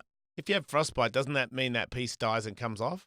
Most likely. Like if you have frostbite, Like you if- have a crazy scar or something, right? Yeah, like if I mean, yeah, like you can it can be thawed out, but yeah, most likely if something is to like get frostbite, that it would go numb and like drop off. Goes But- black and drops off. Yeah, but that's like that's it doesn't happen too much. It takes some doing. You're not It much takes- of a hiker. You're more of a go down the hill kind Go of down guy. the hill, like that's some Everest type shit, like Which if- makes no sense. That the entire time Like, people you're lose their around hands and snow and, stuff. ice, and People you never lose their go. hands and their you never go nose. wee one time. You only just walk up slow. Yeah. Makes no sense to me. Yeah. All the times you go wee, there's little pockets. Woo, nah, you don't do it. You're like, keep going. Let's have a piece of chocolate. Not even on the way back down. Right. Let's walk down. I remember being Don't die.